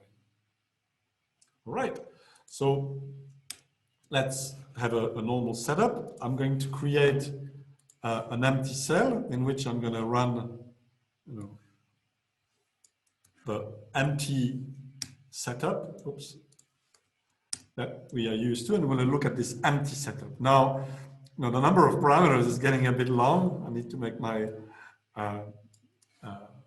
model a bit bigger because first, I'll remind you, we have sediment. We need to bring sediment into the marine model. So the continental model must be the sediment model. That's why we have, you know, different value for K, for bedrock and soil. We have a G coefficient.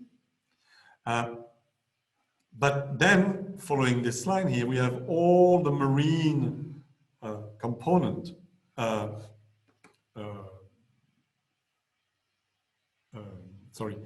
parameters.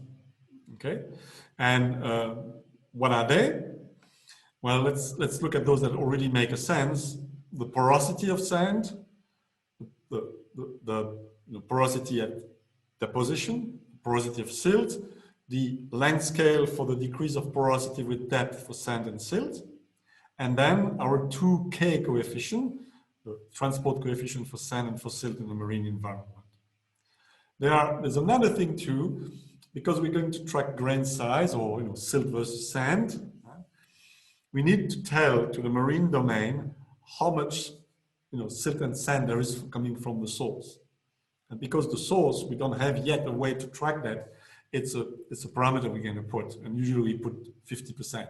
We'll assume that there's 50% sand and 50% silt coming out of the mouth of the river that's flowing into the ocean. And finally, there is this other parameter, the marine layer depth, which corresponds in fact to the thickness of the mixed layer near the surface of the bottom of the ocean. So this is just, I regard it as something we have to introduce in the numerical method we've used. It's basically a layer that we assume is a given thickness, maybe 100 meters or so, at the top of the sediment package that we're going to deposit, in which the ratio silt to sand is uniform, is assumed constant. So I'm not going to fill this by hand, one by one. I will remove this. I'm going to use, oops, I removed the wrong one, of course. So if you remove a cell, like I just did, and, you know, because I don't want to fill all this by hand, you can, you know, there's this thing in edit, undo cell operation, or you can type big Z and it will do it, and you will recover your cell. So I want to remove this one, undo it, and work with this one. So again, we've put you know, our classical geometry. Let's look at it: 100 by 100, 101 by 101. I have a zone of uplift now, which I'm going to assume. Where is it? Yeah, is again just one row or two rows of elements, of nodes in which I'm going to have an uplift, and I'm going to feed sediment into the marine domain.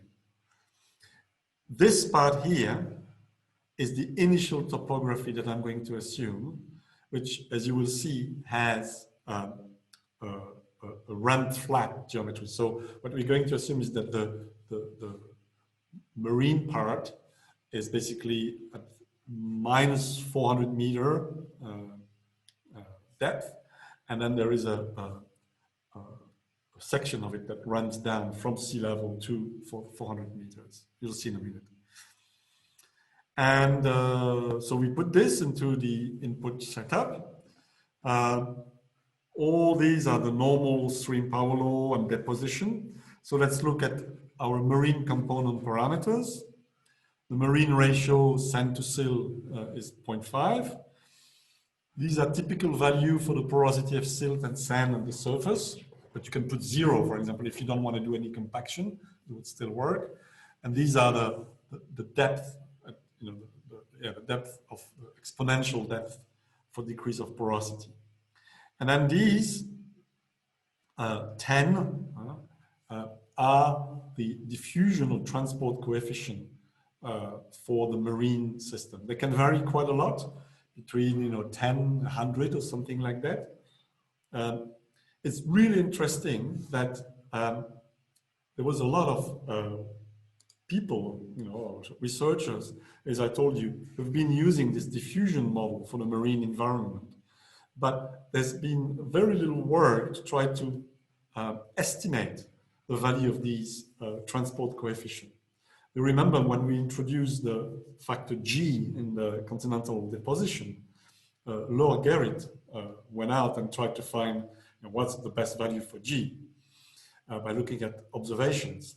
So postdoc, in again the colors program, Brandon Simon, did the same thing. We designed a series of measurements and experiments we could do using seismic cross sections that were given to us by Total from passive margins, good sections, and looking at those, we were able actually to extract the value of these transport coefficient of diffusivity.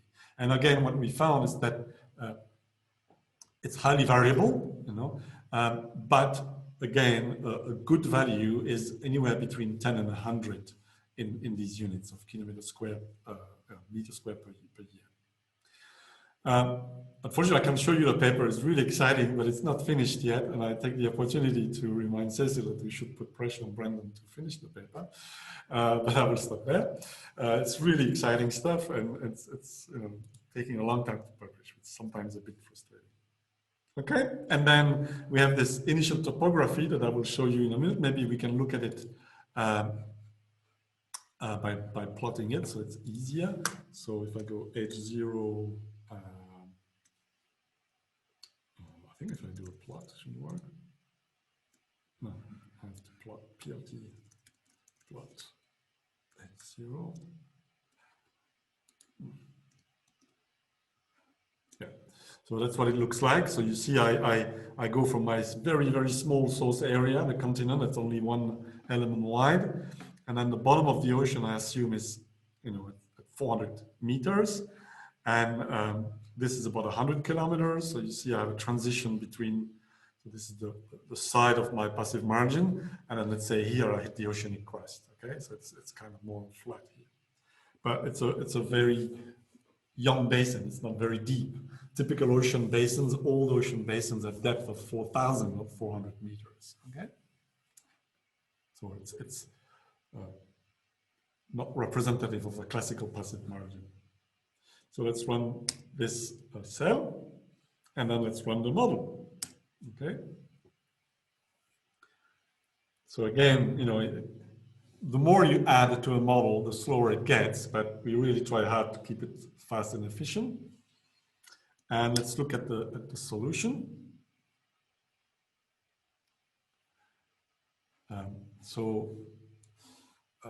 Put you on the side here. So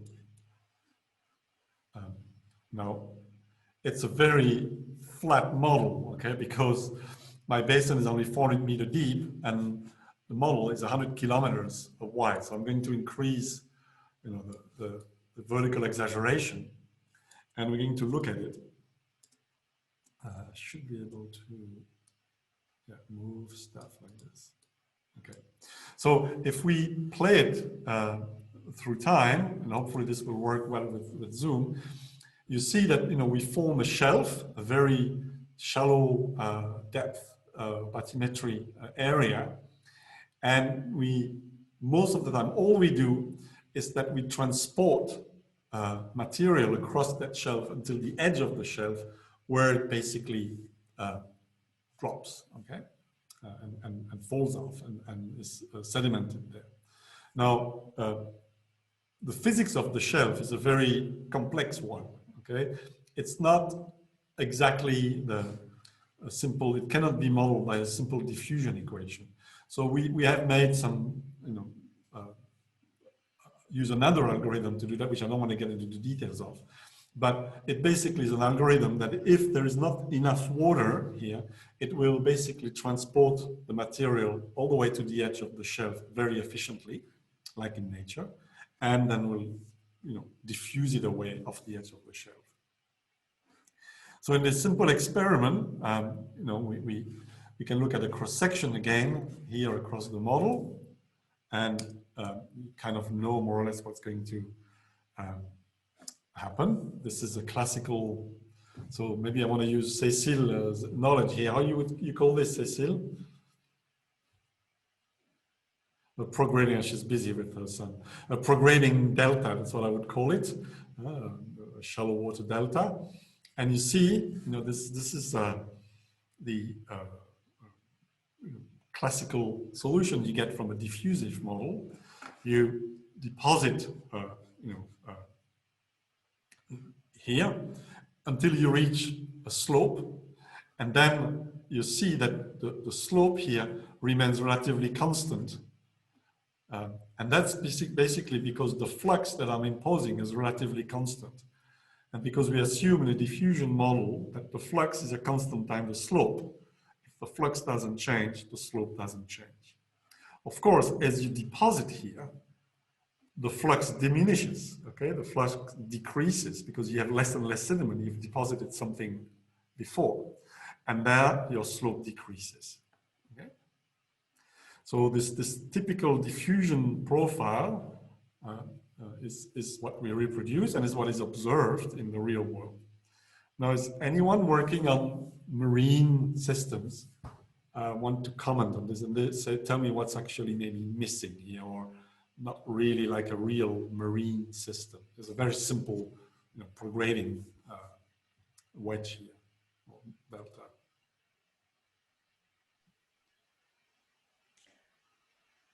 I don't know if this is what you meant, but I was thinking, does this incorporate any tidal reworking or anything like that? I would think not.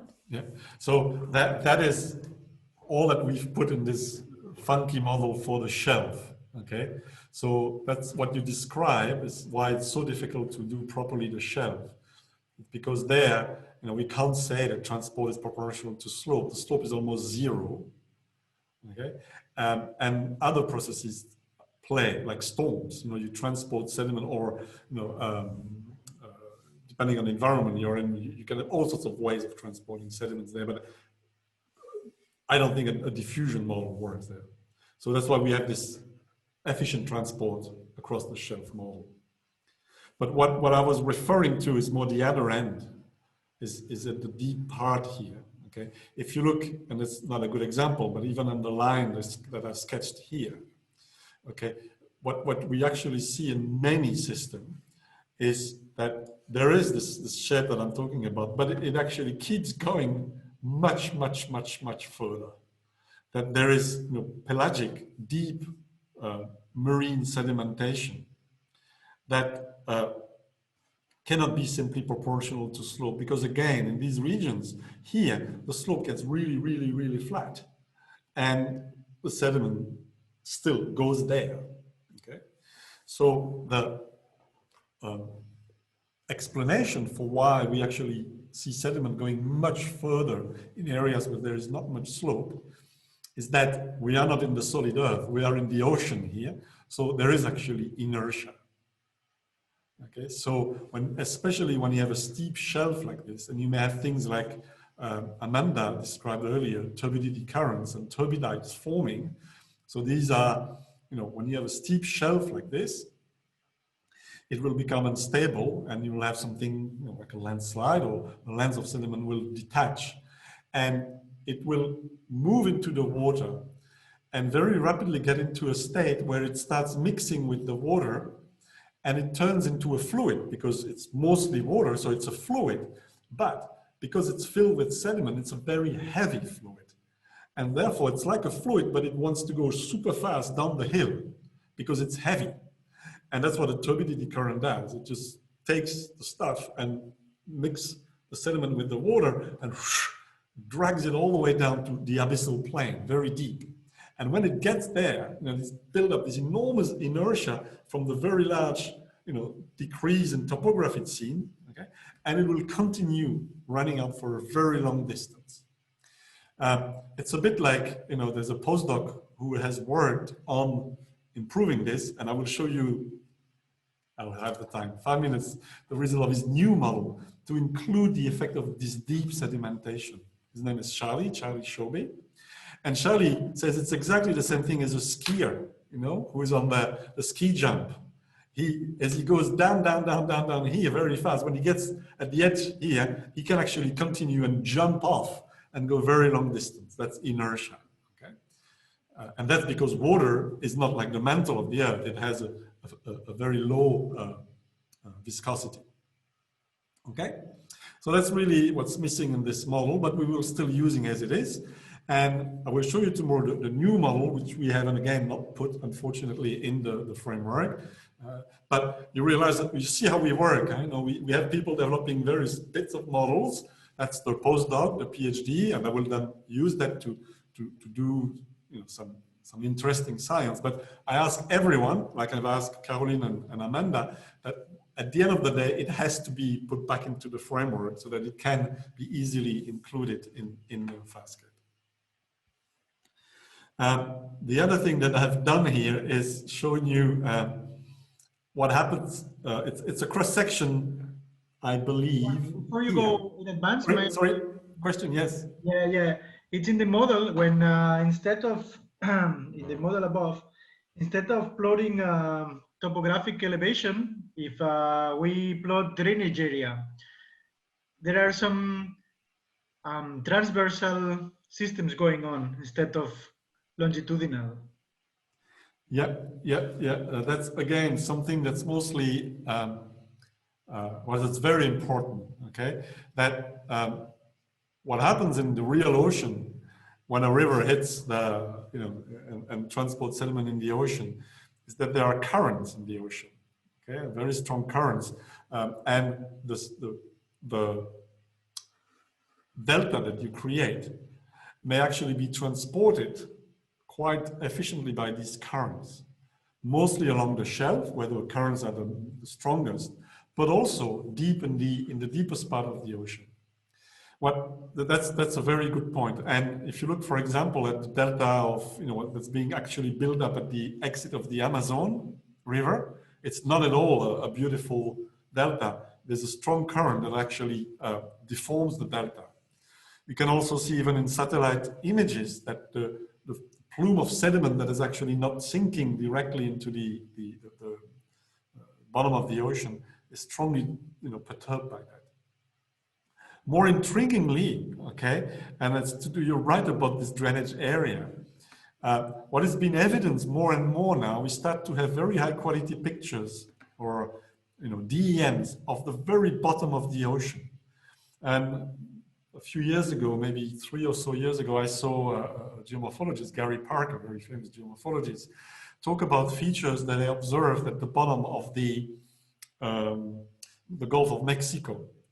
And what you see there are, at 1,000 meters, 4,000 meters depth, at the bottom of the shelf of the slope here in the abyssal plain, you see channels, and these channels are actually formed by a levee. So it's not something that you form by carving into the bedrock or the sediments. It's a channel you form by depositing on the sides of the channel. And these channels can go on for thousands of kilometers. They can meander the bottom of the ocean for up to 1,000 or more kilometers. So there is this very efficient and very localized channel forming and at the bottom of the ocean, clearly related to some catastrophic event on the slope, like maybe a turbidity current that developed, but we know very little how they form and the physics about them. And to finish on that, there's another amazing observation too, is again, maybe 5-6 years ago, there was an ODP, a well, in the Bengal fan.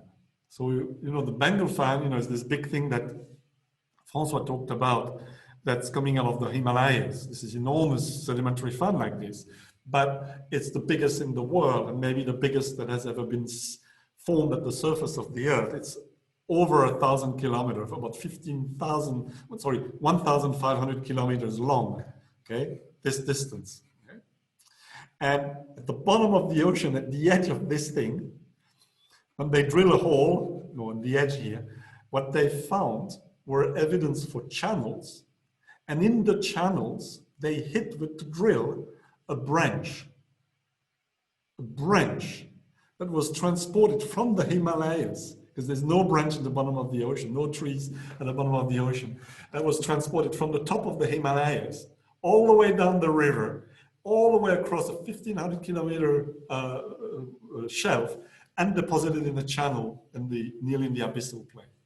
So clearly, there are things we don't fully understand, and my diffusion model, you know, which has anything but a channel, is a little bit, you know, cannot reproduce that, of course. So if we, you know, the last thing I'll show you here is what happens if I do a cross section here. And what we see is kind of a classic picture where early on, so this is the stratigraphy again. So early on here, these reflectors correspond to this period where, you know, here there was not much sediment, okay? And then in this prograding system, which advanced very fast, there's a rapid period of sedimentation there between this and this reflector. And then my sediment is full, my basin is full, and I just don't see anything more being deposited there. Okay, so very boring and untypical basin, okay? So of course, what we want to do is vary climate and vary the source, and that's what we'll do very rapidly in the other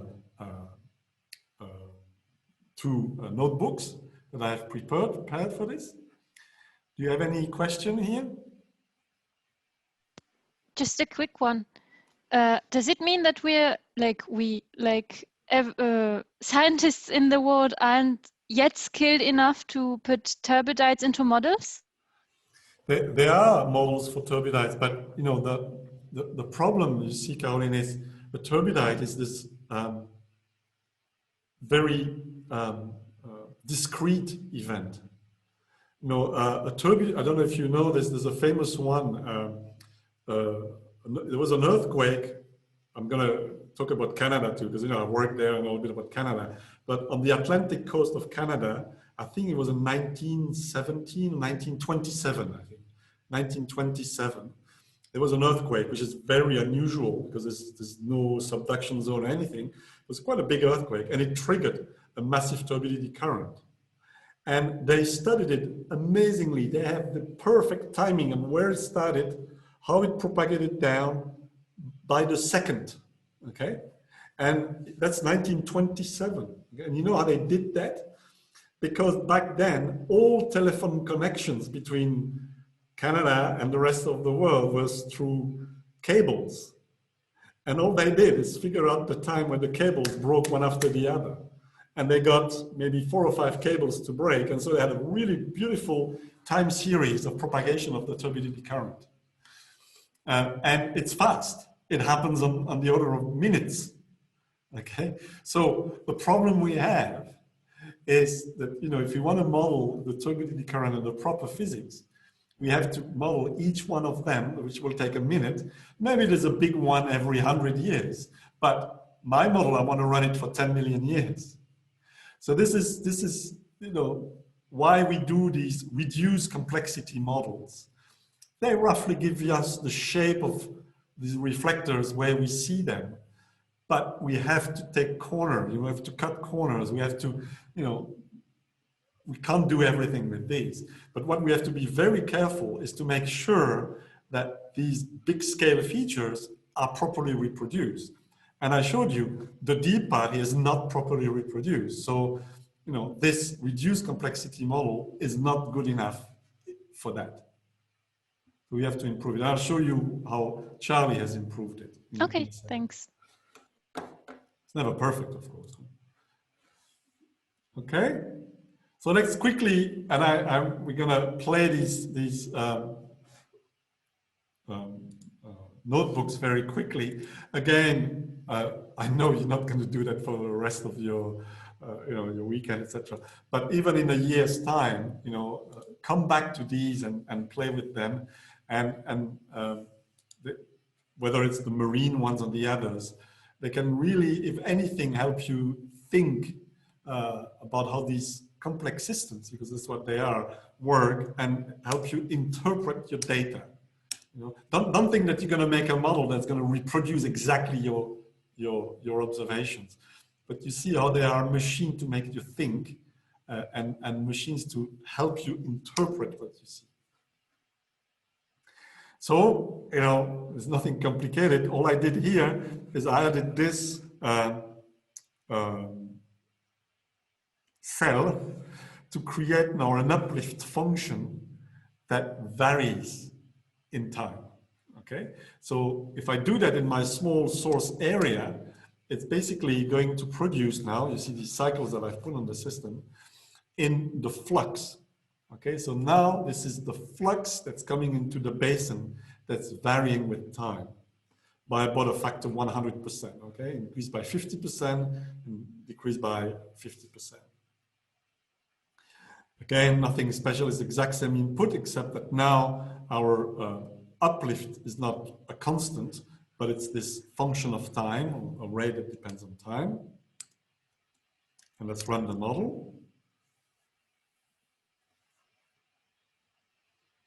And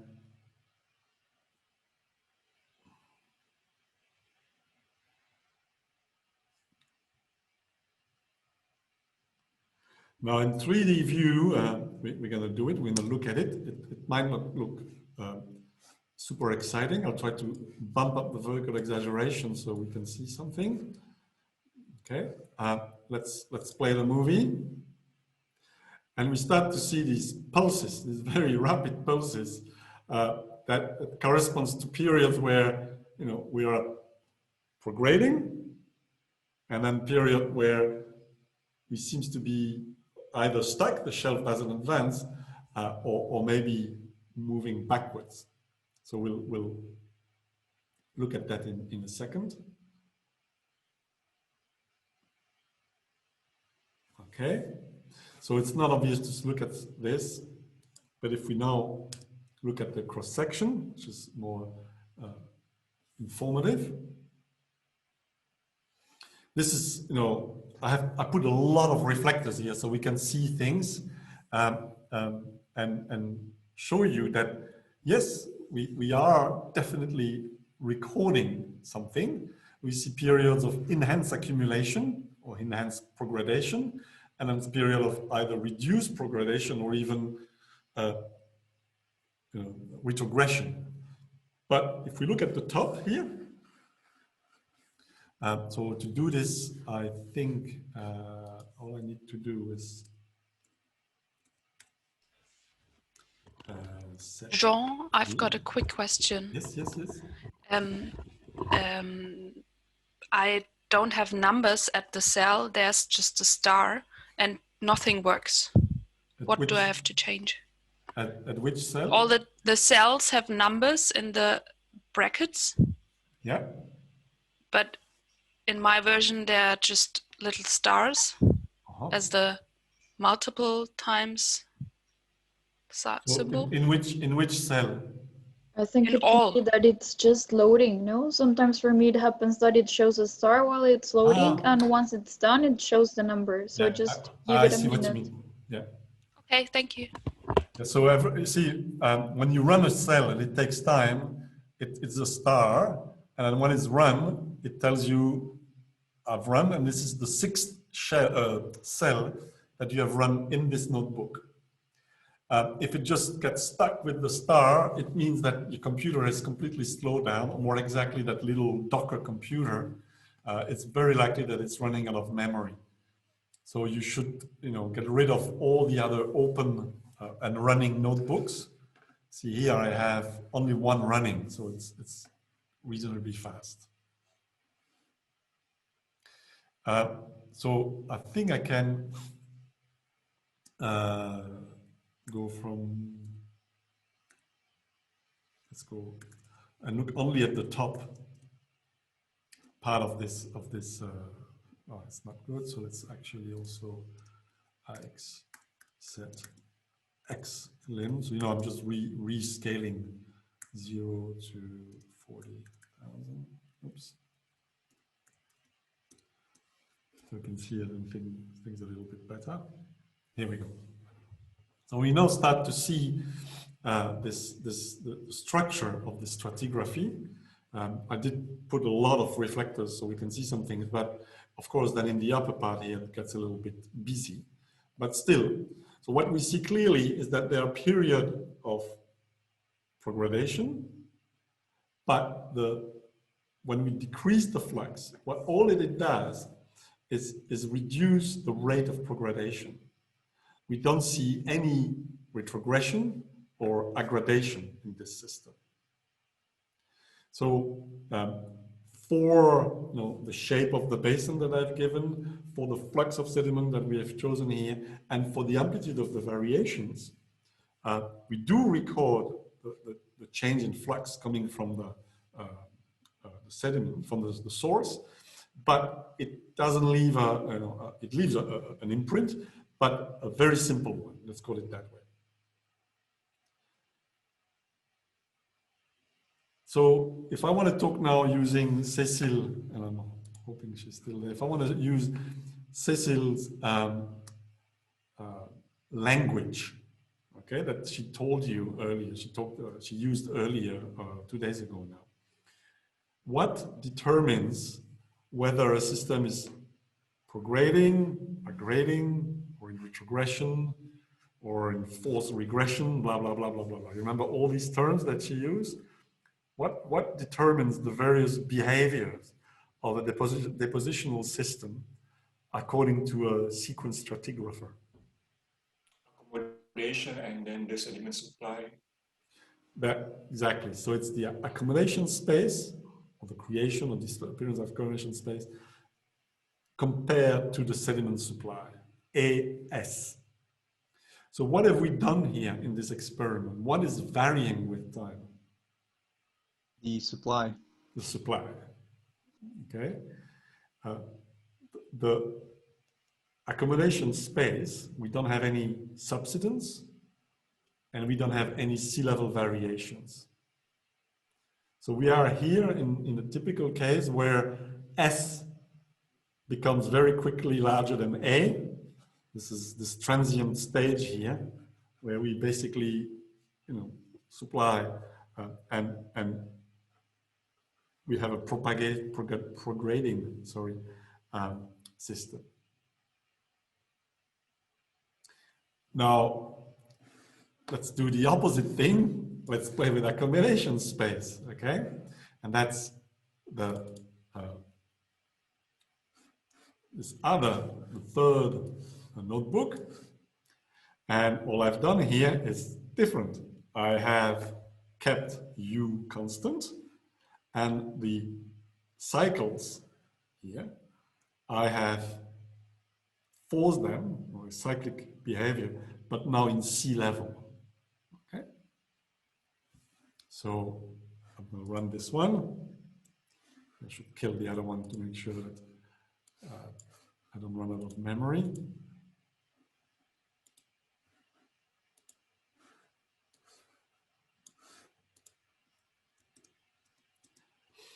That's a very good reason for you, if you want to use FastScape in the long term, to install it from Conda and not the Docker, because it's slow things down and it's prone to crash and problems. So that's now our sea level variations, compared to a reference level. They go up and down by 100 meters. But the up is not really useful for us because we fixed the edge of the model at 0, so when the sea level is going to go up, it's not going to, it's going to hit that boundary, but we're still going to run it and see what happens.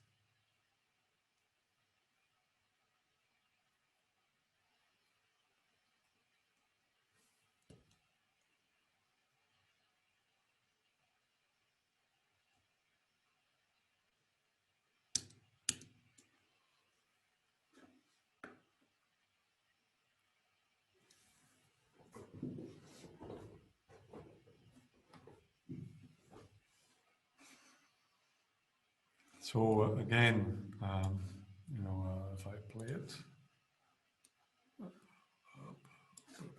visualization. you see a very, very much more complex system. No, I don't store enough of it, but you see that we go through phases. Maybe I'll stop it. And so we see now we clearly are accumulating here because sea level is very high. And so the sediment that's coming here basically is trapped in this area here. But we can do step by step this. As very rapidly as sea level starts to drop, then the sediment, the transport is now effective all the way here, because now the sediment is transported across this basically continental area, because it's now exposed to it's above sea level. And you see that we create, it's a little bit exaggerated here because I'm going very fast in this model, but it creates these very concentrated lobes, because now the transport from the source to the edge of the shelf is actually through channelized transport, because we are in the continent now, we are above sea level. So if we look at what we see, okay, it's a much more complex system where we see these very rapid phase of progradation, where sea level is low and the sediment is ejected, from the continent all the way across the shelf, because it's a river now, an aerial figure, and all the sediment is pushed up the edge of the shelf. But then when sea level goes up, deposition finds accommodation space, and we get aggradation in this situation. And during the period of sea level, we see this forced transgression and forced regression in the other way. So you've got, when you make sea level vary, and I've chosen my, amplitude and period of variation compared to the flux appropriately, we see that, the system is, responds much more, and we can produce this whole array of behaviors from progradation, aggradation, retrogression in the system as the cycle goes through. And again, the good thing here, is that remember that the part of the model that's up here above the 100 meter, the minus 100 meter isobath, okay? That part of the model cyclically goes through continental condition, marine condition. And through the cycle, part of the cycle in which it's in the continent, also go through a period where we have to start, depositing according to the deposition law on the continent, which create this more accumulation of sediments here than further down. So definitely, even though we try to make the model as simple as possible, as soon as things like sea level start to change, the behavior is very complex. But again, I take the time, I'm getting a bit tired and we're getting late, to try to interpret this in terms of the concept that Cécile has given to you, and it will work very nicely. Again, showing that, even though we know it has limitation, a very simple model like the diffusion model here works very well at producing the large-scale features that we expect of this system. And again, if we look now at the cross-section here, we see this same behavior. At the beginning, there's not much happening. Then as this prograding front delta goes through, we see this transient period, and then again, a much more quiet period at the end here. But here, this period here, is where you're at the bottom of the slope, and you start to see accumulation of sediment from these channels that are now running on the shelves that make the transport of sediment to the shelf not so more diffuse, but very much at points where the sediments are transported by the channels. And during the growth here, you see both. You see these regions of very rapid accumulation, but you also see now no, at the next cycle, you have created a channel that's in a different position, and you incise into what you have deposited. So this transition here, I think Sebastian showed us or Cecil showed us a slide where, you know, these channels that are very active on the edge of the shelf are in some ways, again, reproduced by the model very, very nicely. Again, I don't suggest that you try to reproduce one seismic section that you have of your favorite basin, but this is the kind of concept that will help you understand or illustrate the behavior of the system, and then you can apply it to your own sedimentary system. Jean, yes? I had a small question. In the upper cross-section, if you can just move a little bit to, those blue horizons, those are the ones that were deposited during transgressive events, or are they part of the... Yeah. I'm not sure the colors are perfectly in phase with the cycles, but it looks like, you know, the blue. Yeah, the ones corresponds that are, yeah. Yeah, this you know, like more cyan must correspond to a period where, you know, we are grading here, and we are potentially even eroding here. Oh, okay. So they almost corresponds like, to high stat. Yeah, that geometry almost looks like the shoreline break, and then further in the basin, the shelf break. Like but I think it's not that red, but it does look like it's very. And there seems to be an incised channel as well, right? That small yellow blob over there. Yeah, that's a channel that decided to flow, you know, perpendicular to the mean slope locally. That's why you see it in this cross section. Cool. You make a very interesting point, Lucas, and it's a discussion that I have had with Francois for many years now, and I think Francois has a very good point. What actually creates a shelf? Yeah. and Francois makes the point that if you look at all the deltas, like, you know, pre-Pleistocene, okay, pre-Quaternary delta, so not that old ones, but they don't seem to have a shelf. And so what a lot of people suggest is that the shelf is creating by this very rapid variation in sea level that we've seen in the, you know, roughly the Quaternary, you know, that are due to this very rapid Milankovitch cycle in 100,000 years.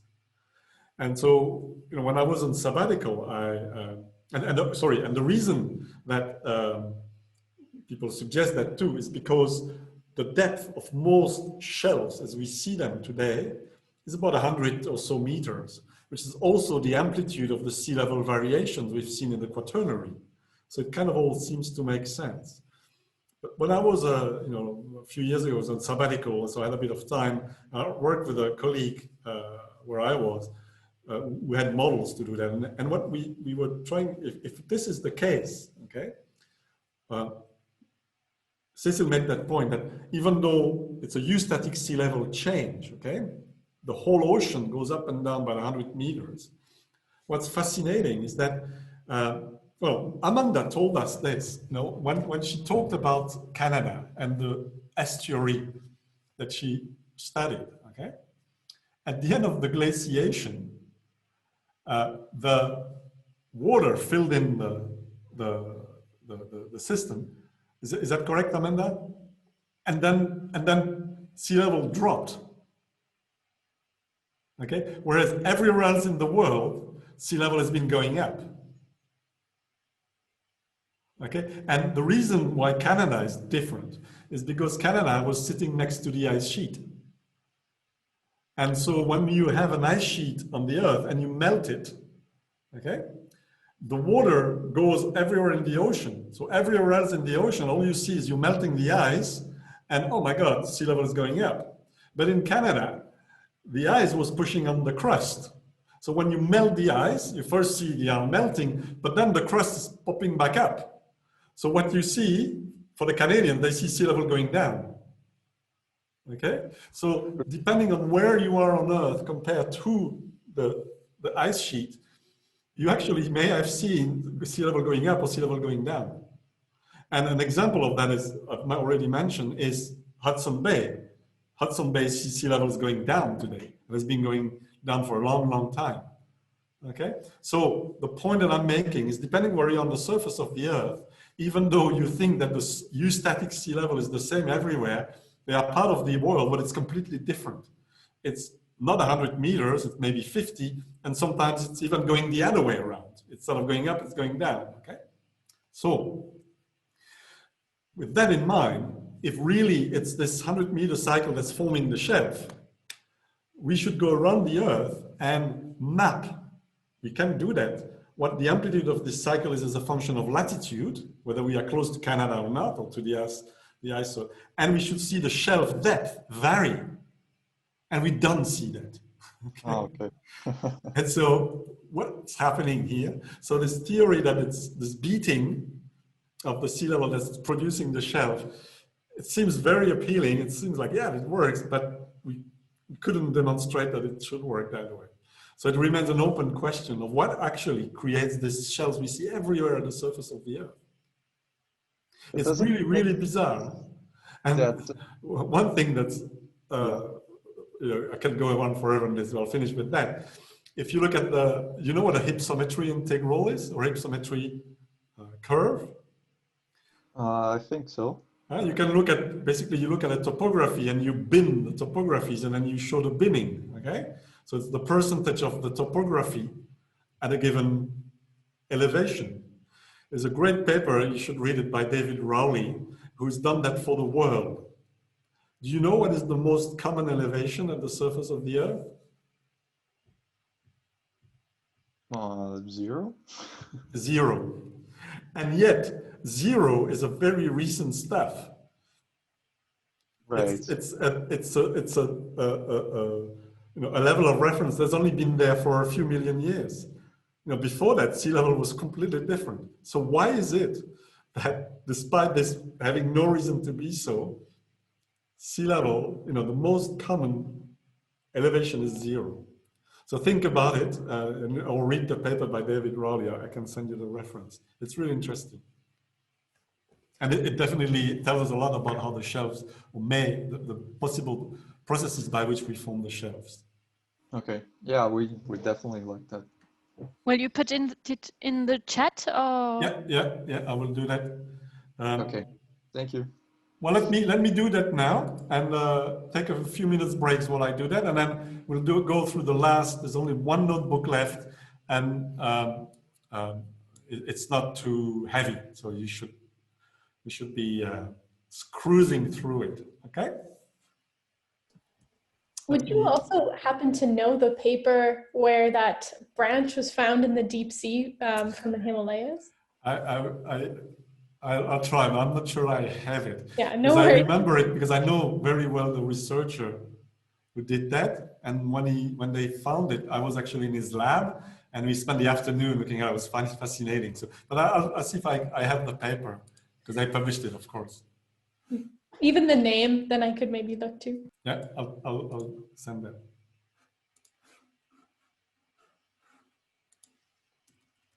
So you see, I'm using Recube, which runs in your browser. So I'm ending up spending most of my computing live in a browser. I'm not using any other applications.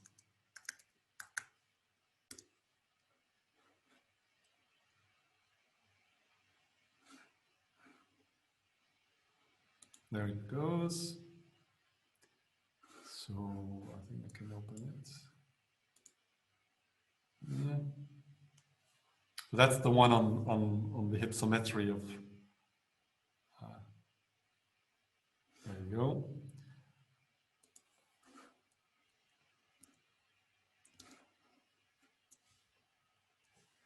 And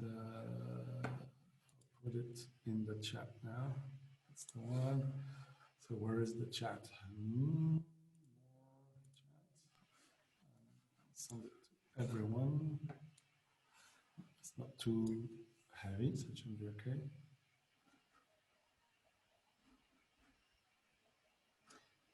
Yeah, and now the other one is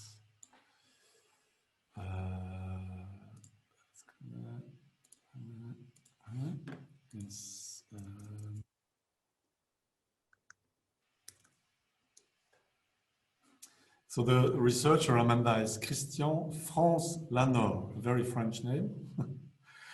Okay, and now thank you.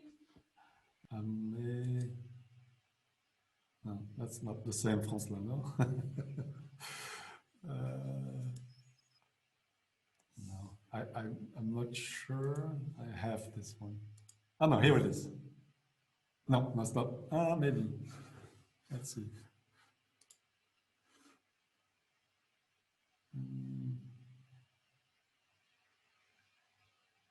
No, I don't think that's. Yeah, that's in the Ganges fan. It's not, and it's not where they found the branch. They're just looking at organic matter in rivers and use all sorts of things that you can find to say something about transport and the climate, etc. But it's not that one. But if you look for Christian France Lanor, I'm sure on his Google Scholar, there must be it must be an ODP report, or they might have even published it in a high impact journal like Nature Geoscience or something. Yeah. Good.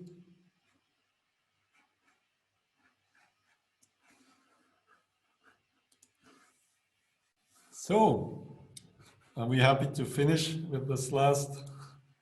Tell me, guys, are you too tired, or can you bear with me for another 10 minutes? I always get excited about marine systems, so. Now, I wish I'd be so happy to be able to. Okay, like another 10 minutes, and then we'll go for a beer, but we can't do that. So, Friday beers are such an important part of scientific life, and I'm not joking here. It's really true. That's very true. Yeah, you know, when I was in Australia at the ANU, you know, Friday beer was very, very important, and obviously it was Australia, so it was this big park, you know, facing the lake, and you could bring the kids and have beer and play soccer. But the discussion there was always exciting. And the other thing that we had, which is very British, I'm sure maybe Alex is doing that at Imperial College. But you know, at the Australian National University in the Research School of Earth Sciences, there was tea breaks at 10:45 and 3:15. Okay, I remember the time because I was there for 15 years. And everybody must go to tea breaks. You cannot stay in your office. So, you know, I was there as a young postdoc. I'll tell you what, I drank coffee. So for me, tea was like, no. The director came into my office to tell me that I didn't have the choice. I had to go. And the idea is that you meet there with people from the school, and you can talk about, you know, football or the weather, but sometimes you'll talk about science. And at the end of the 15 years I was there, I actually published at least one paper with every group, a member of every group in the research school, and there were 10 of them. And you know, it's just telling you how important it is, these casual moments where we just talk about anything to bring people together and ideas together. And more than ever, I think that, you know, the good science is going to be at the interface between, you know, two specialists or several specialists. And an ITN like this is really a good opportunity for you to appreciate that and then take the fall and do it. Good. So my last notebook is a big, huge notebook, but I'm going to take you through it, and it's just an example of a complete source-to-sink model. Okay, and I've decided also to use the new marine model, which is not integrated in the framework yet, so I have to run it separately. Okay, but will take the output from a source to sink continental one and give it to the marine model. So we can't, in doing this, we can't properly model variations in sea level because it's fixed. Okay, the continental model has a boundary, and it has to be the boundary to the marine model. But I'm still going to show you some very fascinating things. And we're not going to go through, try to explain everything because we're too tired. Okay, we're just going to look at what can be done and the behavior of things. Okay, so what I'm doing here is I'm importing the sediment model because I'm not going to use the FastScape marine one. I'll use the new one, which we call the Charlie model at this stage, okay? Because Charlie is developing it. I have to ask you something very important here, and I'll hurry up on this.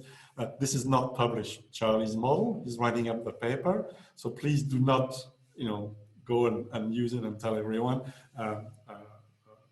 It's in the process of being published. Hopefully very soon. Charlie is writing it up. Don't worry. I'm not too worried, but I have to say it, you must understand. Okay, so it's the classic spaghetti plot.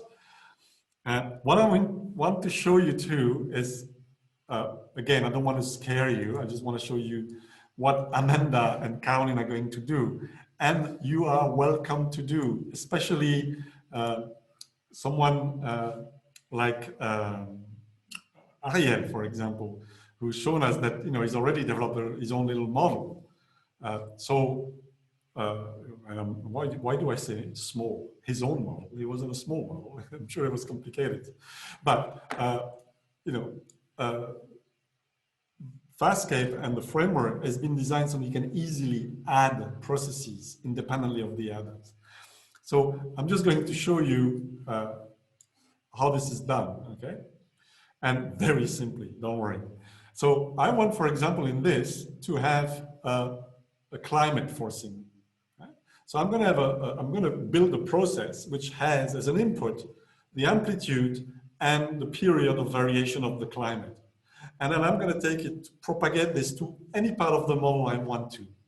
K, G. If I had the marine model, I could give it to the sea level, so that everything is done. I only have one input, the period and the amplitude. And the signal is created there and is sent to all the parameters that need it. Okay? So the way you do this in FastScape is you create a process, which I'm going to call periodic forcing. And then I have to figure out, by looking at this bubble diagram, which are the parameters I want to touch in the other models, or which parameters I need for me. And every time I do this, I have to define a foreign variable, which comes from another process, and that's its name. And I give it a name for me, for my process. And then I have my input parameters and my output parameters. And this is what these are, okay? So my input, I made them in, out actually, are the period and amplitude of the model, okay? And then I have all my input from the other models. I have all from the other processes. I have my own input, my own output. And my output can be an input to another process, of course. It doesn't have to be new output. And then here, all I have to do is write my little piece of Python code, which says, look, I'm going to create a precipitation function, which is again, some kind of funky function of time. And I'm going to say, okay, I use it to change these coefficients or these parameters for the other processes. Okay, that's it. I have another process now. I want to have, a dual uplift function. This is just to express something where I'm going to make something go up and something go down. Okay, that's another process. And so I have an up and down, which is my uplift and subsidence rate, and I have a limit. Where is the limit between what's going up and what's going down? So I can create an uplifting area, a mountain, and a basin. I've made it now this into a process rather than building functions that I feed into the input to FastScape. And I'll show you in a minute why this is also interesting to do it this way. And finally, I would like to actually drill some wells in my model, okay? So what I have is a process that takes an input, the location of some wells, okay? And I'm just gonna drill through the results and extract some variables. And here, all I want to extract as an example is the sedimentation rate.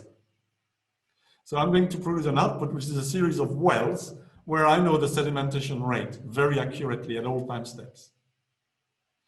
You can do many, many, many other things, okay? So I'm gonna run these cells, and once, you know, it's not magic, you see that most of the work is in writing these definitions of variables, the ins, the outs, what is new, what is old, how I hook myself to the other processes.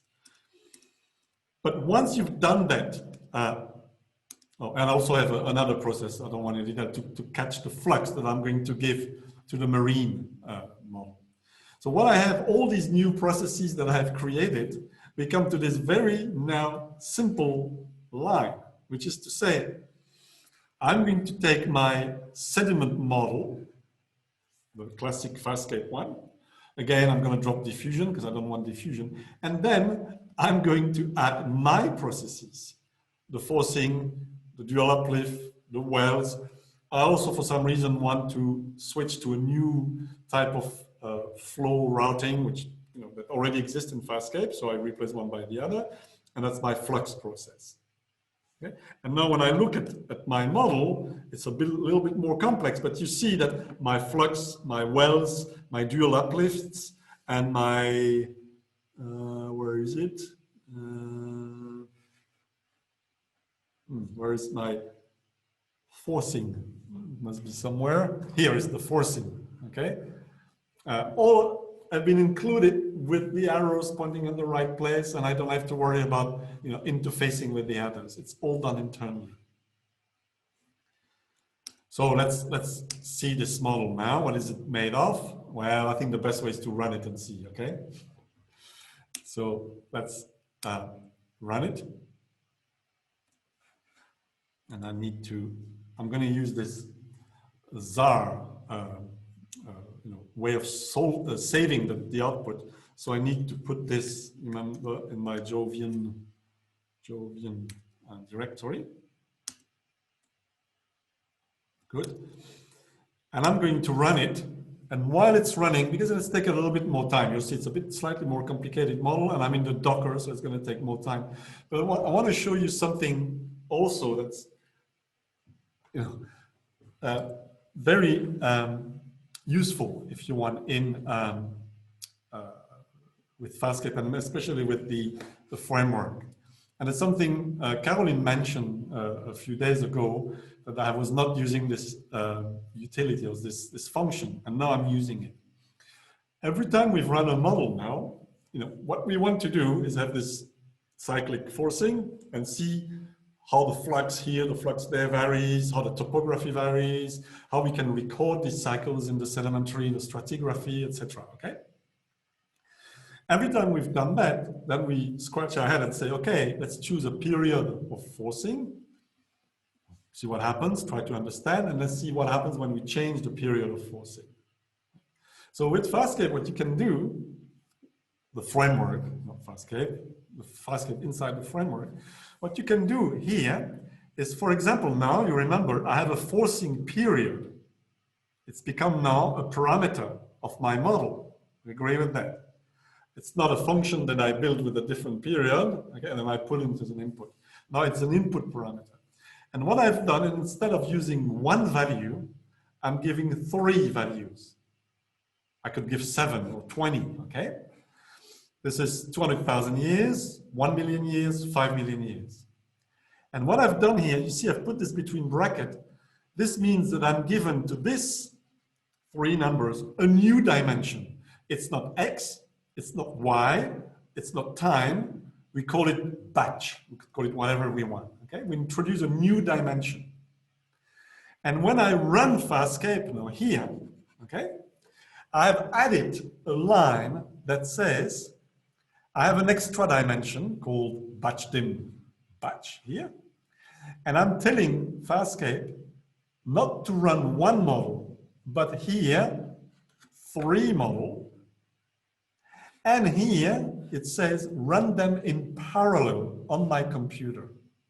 And you know that most of our computer now have, you know, mine, if I click on this little thing, I don't know if you can see it, but if I click on this, I can actually see that I have 4 cores on my computer. So when I'm going to run this in parallel, the framework and FastScape is going to run the 4 or the 3 models here in parallel. And if you have a fast computer like me with 4 cores, it means that it will not take more times than running 1, because the 3 will run on parallel on the 3 cores, on the 4 cores. Of course, this is very useful when you have, like we have here, we have a machine that has, you know, 3,000 cores. So with this, we can actually run 3,000 models simultaneously, varying 1 or several parameters at a time, okay?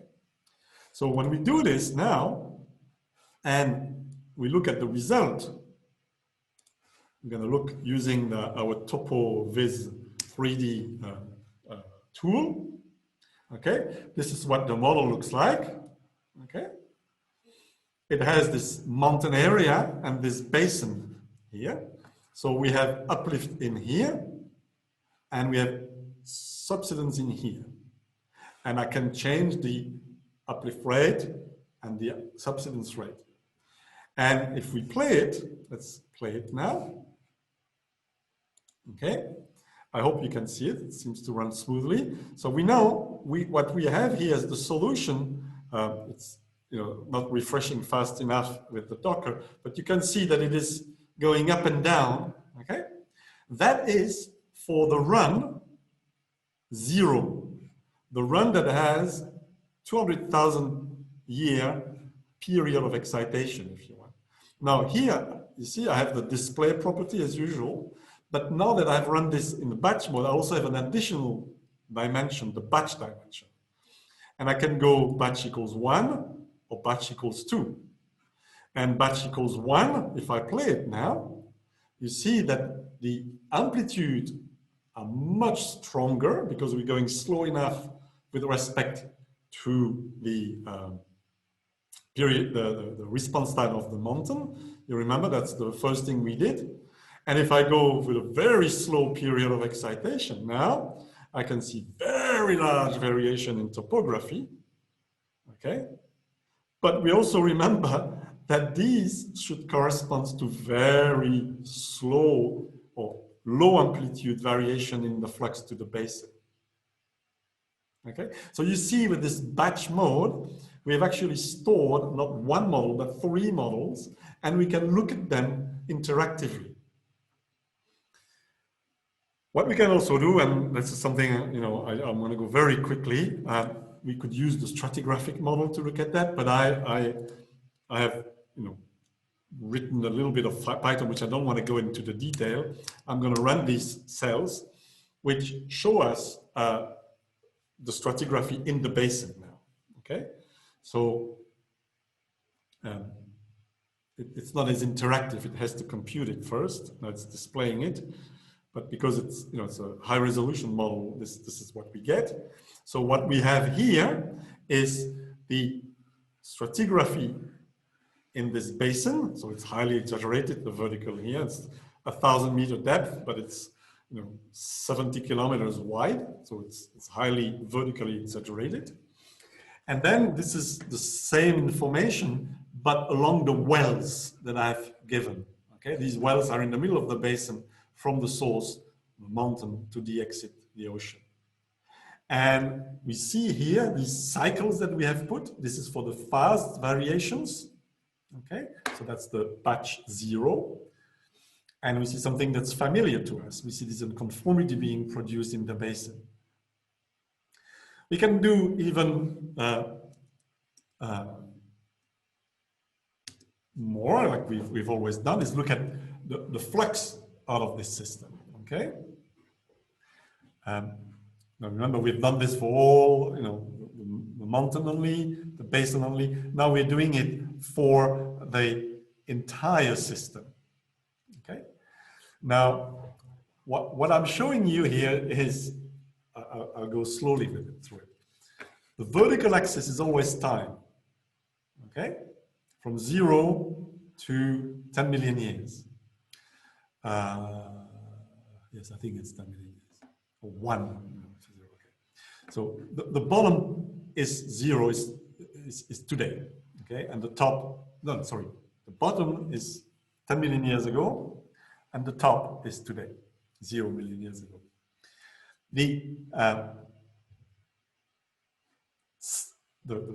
What is mentioned here, well 1 to well 9, is plot of erosion rate, or more exactly, sorry, sedimentation rate that I have stored. Remember, I've produced a little process to store the sedimentation rate at very high resolution at every time step, okay? So this is what I see here.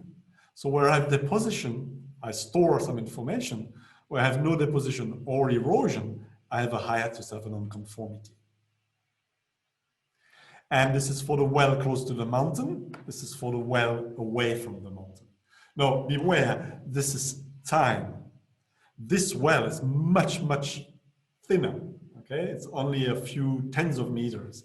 This one is almost a kilometer long. Okay? So remember, this is time, not depth. Now, the others diagrams that I'm showing you is on the right-hand side is the topography, maximum topography.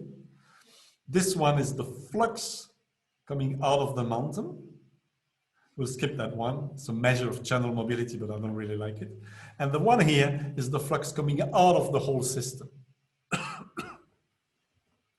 On all the plots, there is a blue curve. The blue curve is the precipitation. So we can compare things across the whole basin, okay? So let's analyze this very quickly. We see that, let me just check that I'm sure, I want to check which batch. Oh, so this is batch equals 1. So this is for the 1 million year, because it's 0, 1, 2. So this is for the 1 million year, so the middle of the road, the 1 million year forcing, which is about the same as the characteristic time of the mountain. So what we see, well, we see some variation in topography, but they're not very, very big. But we see a very large variation in flux, okay? Coming out of the mountain. We see that there is a little bit of an offset between the two. We start to be, there's a lag here between the precipitation and the flux out of the mountain. But what's really interesting is if I look at the flux out of the basin, it's almost identical to the flux out of the mountain. So for the subsidence rate that I've put here in the basin, and for this amplitude and period of variation, even though there's a lot happening in the basin, for most of the time, the basin is a complete bypass. The message coming out of the mountain is entirely, almost entirely given to the ocean. Inside the basin, things are not simple to interpret. What we see, what? Well, we have mostly accumulation in the basin, almost everywhere, in the periods of low precipitation. As soon as we have high precipitation, we see more flux, but the transport efficiency is much higher, and it's such that we even erode our basin. And this is what we see here in the stratigraphy too. This corresponds to these periods, these zones, this here. There's an unconformity across the entire basin. Let's look at the same, and I will only do it briefly. I will quickly do it for the FAST. You see, no, this is not very interactive, so I have to rerun all these cells now, which will take some time because I need to compute this stratigraphy. But now for the fast variations, so at 200,000 years, I think I chose. It'll take a minute or so to recompute.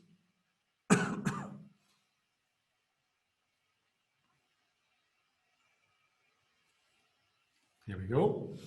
So now we see, obviously a much more complex signal. Why?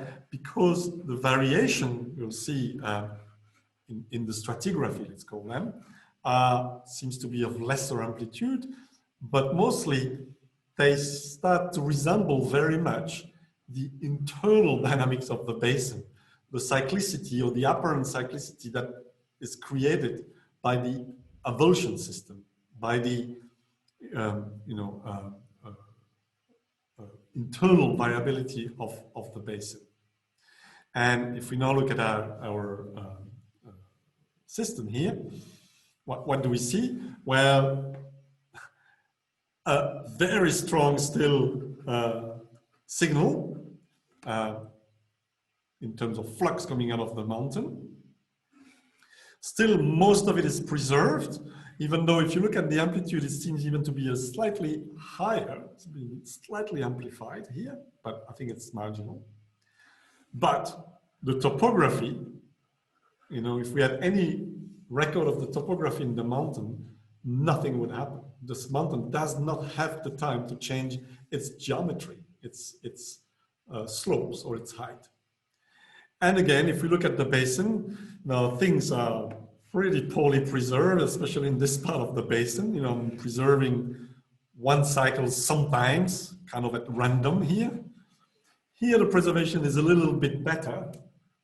But again, what I see is that I preserve during the dry period and I erode during the wet periods. The last thing I will do is run the, or look at the slow or long period variations.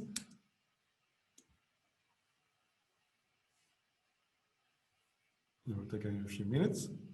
Again, didn't have the time, but this could all be done much more interactively. And selecting the model would have been faster, but I spent more time developing these functions and doing the hard work than the display. But it's still, here we go. Oh no, what happened? Why isn't this working?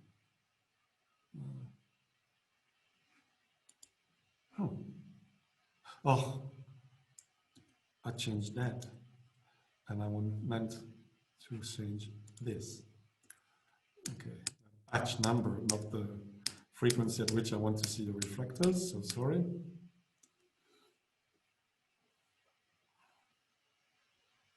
I hope I don't scare you too much with these long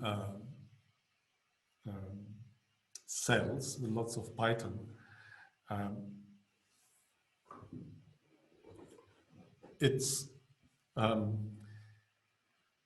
Python is a very nice language to write because it's very shorthand. In Fortran you have to put lots of loops and ifs and where. Python allows you to do things in a much more condensed manner.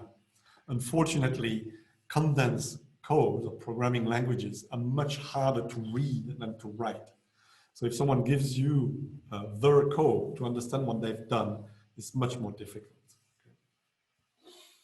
Okay, so what we see here, well, we kind of expected that. We see these two major long cycles now that I've put into the system, 1 and 2. And now that we are approaching or even going beyond the response timescale of the mountain and the basin, things go differently. We see two major packages here, but inside them we start to see this the response of the basin comes in. So we see now that we have periods where we accumulate more here or here, and we have periods where we accumulate more here than here. So we should start to see something different at different location in the basin. Let's now look at this stratigraphy, okay, which starts to have an interesting signal coming in now, much more complex. So what do we see? Well, we see that The topography now, this is this curve here, takes big variation. We have a mountain that, you know, in high precipitation regime is only 1,500 meters high, whereas when precipitation is low, it's almost 7,000 meters high. It's enormous variation in amplitude of the topography. Now, we still have some flux coming out of the mountain, but it's slightly less than it was before. And more importantly, now it starts to play this funky game of where it seems to be that the maximum flux is before happening, you know, before, ahead of time of the maximum precipitation, like we saw yesterday, which is, you know, in fact, this is responding to this, but it looks like it's ahead of this. And still, we transmit most of the signal out into the ocean. So our basin, the way we design it, and it's mostly its subsidence rate, is such that most signals are transferred through it, regardless of the period. Now, if you look at the stratigraphy in the basin, it's getting complicated because we record things, of course, preferentially in periods of low precipitation, because our transport capacity is low and then stuff gets preserved in the basin. But we still preserve stuff during the wet period. And that's because that's the time where we still have quite a lot of flux coming in, okay? So the two effects of increased flux from the mountain and decreased mobility of sediments due, you know, in response to increased precipitation rate start to interact with each other. And we get this signal, which is stronger in this part of the basin, but also diachronism with this one. Okay, it starts earlier here, sorry, later. It lasts longer here than it does here. So please play with this set of notes. I had in mind, but there's no time left to do this, to run a model where we don't change the period, but the amplitude, or run a batch of models where we change the sedimentation rate, or sorry, the subsidence rate in the basin, or the tectonic flux. Feel free and investigate what happens. Last, and I will do this very rapidly. So now I'm going to use Charlie's model, okay? And I don't have time even to tell you I'm going to use the batch here. I'm going to use the output from the middle model here. So Charlie's model has been put into the framework, as you can see. Now we can call it within the framework, but it has not been connected to FastScape yet. And one of the reasons is that it only works at this moment in 1D as a vertical cross-section. So we have a 2D version, but it's not finished yet. And obviously we need that to input it into properly, connect it properly to FastScape. So if we, this is the setup. We're going to have again, a margin that goes here, a very deep margin that goes to 6,000 meter depth over a very narrow area. Only, actually, this is now 1,000 kilometers, so over a distance of 200 kilometers. And then we're going to, now we need to model this deep abyssal plane because Charlie's model can actually properly model that. And the way we have introduced this stat is that again, we have replaced the diffusion, marine diffusion, by a flux-based approach. So advection reaction rather than diffusion model.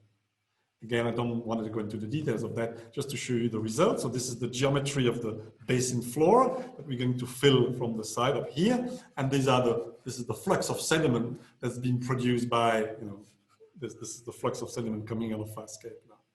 So let's run it.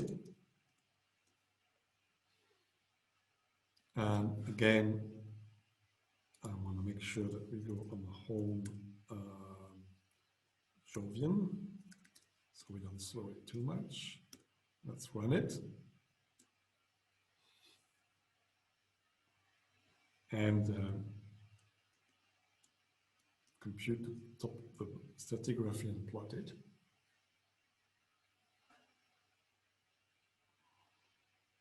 The longest here is actually to plot it. Here we go. So now we have a model that has a shelf, that has a slope, and then now includes a deep deposition or transport model. And you see where we can even start, due to this inertial term that we are mimicking with this model, can start not really to go uphill, but can propagate sediment even on a very, very, very, very flat surface. And we can, the shelf here is, that part of the model, the classical shelf slope and slope break area is typically 200 kilometers long, but now we can propagate the sediment to distances of almost or over 1,000 kilometers. And the models that, the parameters that we had to add to this is a new length scale, okay, what is it called? The travel distance, we call it. And what Charlie is doing is looking at a lot of margins around the world to see if we can reproduce especially that part of the depositionary system, and see what kind of length scale we need to do it. And what's interesting is that Charlie finds that if we use the same length scale for many, many different profiles or many different margins, we are able to reproduce this part of the profile. And that length scale is of the order of 200 kilometers. So again, it's a magic parameter. It doesn't correspond to anything I believe we can measure in the field, but it allows us to reproduce this part of the profile very much. And again, here we get this relatively, boring system where, which is driven by variations in flux, but not variations in sea level. And so, we could obviously change that by making sea level a function of time. There, I definitely need to stop. It's past 5 o'clock. You're all asleep. If not, you should be. And I'm falling asleep or I'm very tired. So ask me questions if you want, of course, or we can have a little chat, but then we should take this to a close. We'd love from all of you to get some feedback about this 1 week of courses, which was definitely quite intense. If we were in the Pyrenees doing this in the field, the weekend, we would spend some time to ask you some feedback about what you learned and the way we taught it. But first, any question on the last notebook, on the last few things I did? Just a quick one. When on the diagrams just above that, maybe you said it, but maybe I missed it. The long negative peaks, what are these? These little anomalous things, it's the way I wrote in my function up there how to calculate the flux. That has a little bug when we have to compute that in part of the model. I need to fix that. It's what I call a bug. Okay, so FastScape has bugs. It's not going always to be perfect. Okay, thanks. I don't want to go into details of why it is a bug, but you will find them. And but it's good to point that, Caroline. There's always an issue in a model. You can't think about everything. I once, there's a colleague of mine, Greg Hausman, he did a lot of modeling a long time ago, and we worked a bit together. And he said, anyone who writes a model and claims there is no bug is a liar.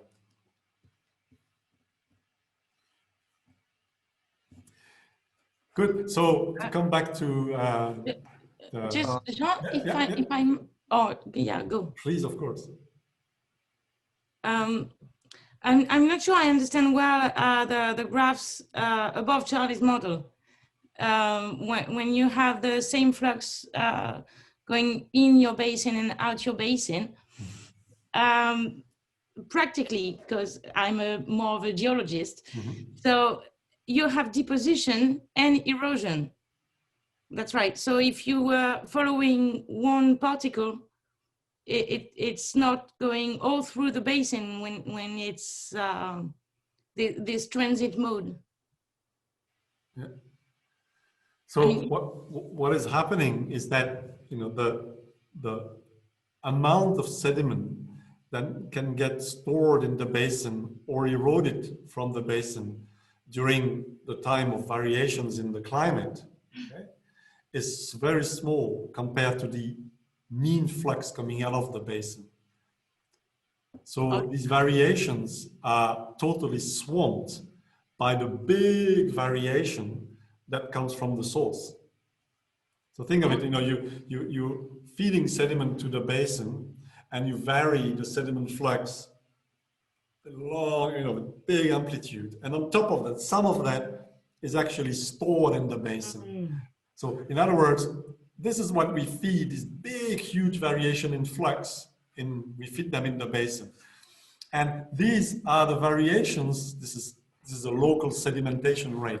These are very small variations, okay, in sedimentation rate compared to the flux we're putting in.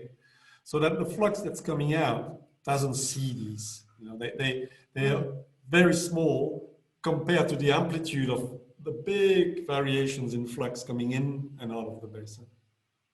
Okay, so this means that with your sedimentary signal in your marine basin, you could really go through the mountain source variations. Exactly. It's like this basin here, this continental basin or fallen basin, okay, because it's subsiding so slowly, its ability to perturb the signal coming from the mountain is almost zero. Okay. The accommodation space there is very, very small all the time because there's no subsidence or very little subsidence. So all the flux that comes on one hand, you got to get rid of it. There's no way you can store anything in that basin. Okay.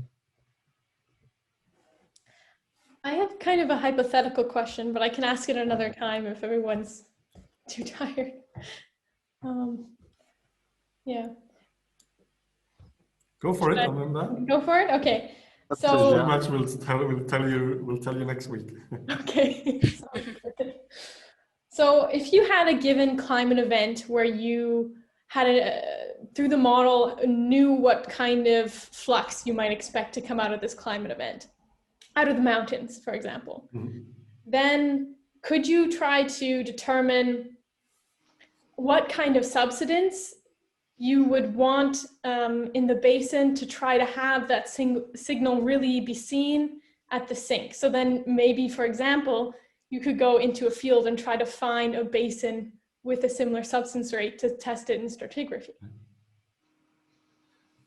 I think it's exactly, you know, if you want the answer to that question, that's what you need to do. And I would tell you, you know, what we need is the ratio of the rate of subsidence has its own time scale, and then the period of the flux variation is another time scale, and the ratio between the two must be the solution.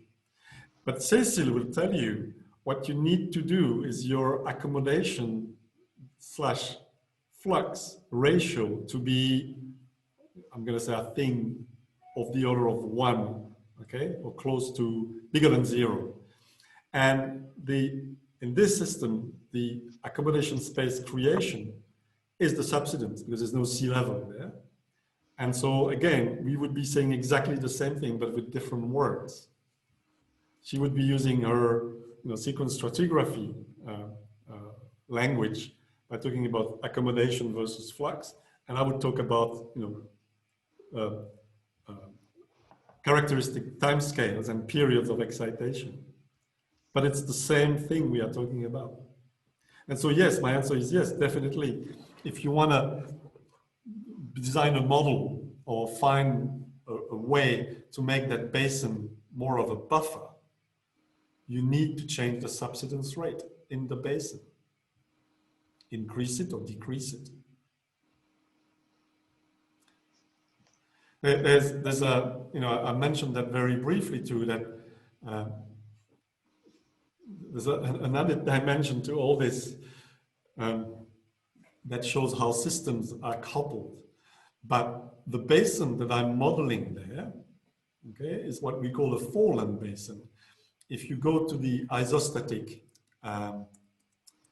paper I just wrote for you, okay, and it'll be my last thing, don't worry others, we're not going to talk about this for 2 hours. Okay, but if I go back to the isostasy note that I gave you, okay, and look at the application to mountain building, okay. So I think this is the picture I want to look. Okay, when you build a mountain, due to isostasy or flexural isostasy, the plate beneath it bends, okay? And on either side of the mountain, you create a deflection because of that. That's what we call the fallen or a flexural basin. There's one on each side of the mountain. But if you remember, like Sebastian showed you, I remember well, there's one side that's actually moving compared to the mountain, okay, or to the other side. So if you now think that you have two basins here, one of the basin is happy as Larry. All it does is going down and it receives the sediment. But the basin on this side is not a happy dude because it subsides, but because this plate is moving, it's being fed back into the origin, into the mountain. So it's going to get eroded. So the basin on this side is a funky, a very bizarre basin where, part of his life is going to be subsiding and accumulating sediments, and then it's going to be recycled all the time. So you're not even sure where the sediment is coming from. It's sediment being maybe recycled many, many, many times. So let's focus on the basin on this side, okay? Now, what creates that basin? The whole is created, okay? The whole is created by the weight of the mountain, by the topography, all right? But what is filling the basin? It's the erosion of the topography, okay? So now think the Pyrenees. I'm sure my Spanish colleague are gonna kill me, but I think it starts growing 50, 60 million years ago, Miguel? Roughly, let's say 50 to get a number, okay? So it starts building up, but the first thing to happen, you've seen this, you build topography, and it takes some time for the erosion machine to kick in and start eroding. So we build topography. Oh, I have topography, so I'm going to create a basin. There's a mountain, I create a basin. But I have not much sediment yet, because I haven't started eroding it yet. So the first basin I'm going to create is going to be way too deep, and I'm never going to be able to fill it. So most likely, it's going to be a small of an ocean or a big lake. Usually it's connected to an ocean, so it's an ocean. So the first sediment you start to deposit next to most every mountain in the world in the fallen basin is a marine section, a marine component. And then after some time, you start filling it with more and more sediment that's coming out of the mountain. But the mountain at the same time is getting to a maximum height because you erode it. So the load that's making the basin gets bigger and bigger stops growing and the basin stops subsiding. So you are at a basin that first is too deep, not enough sediment. Then you're going to go to a stage where it's stopped growing and you're putting a lot of sediment on it. So this whole process links the subsidence in the basin to the mountain growth by isostasy, by flexure, but also by the sediment flux. And after a point, basically, your basin becomes a bypass because there's still a lot of sediment coming, but it doesn't subside anymore. So all of this is another experiment we could have done with FastScape. We have a flexure model, but there's a bunch of students and postdocs, part of the Colors project, who are actually doing this for the Pyrenees and trying to reconcile, looking mostly at this stage at the French side, the sedimentation history in the foreland with the topography history and the erosion history from the mountain. And ultimately, if we have the time, we also link it to what's happening in the offshore basin when the foreland is full and the sediment goes in offshore. But it's it's bizarre, you know, that there are people who've talked about it, but there's no definite paper or textbook that describing what I think is now a natural evolution of a mountain seen from a source to sink perspective, where everything is connected, basically. Maybe the marine component can be disconnected, but maybe not. At the same time, maybe something is happening offshore. So yeah, it's a fascinating field that you know we only started to play with. This book has to be written, Jean. I know, François.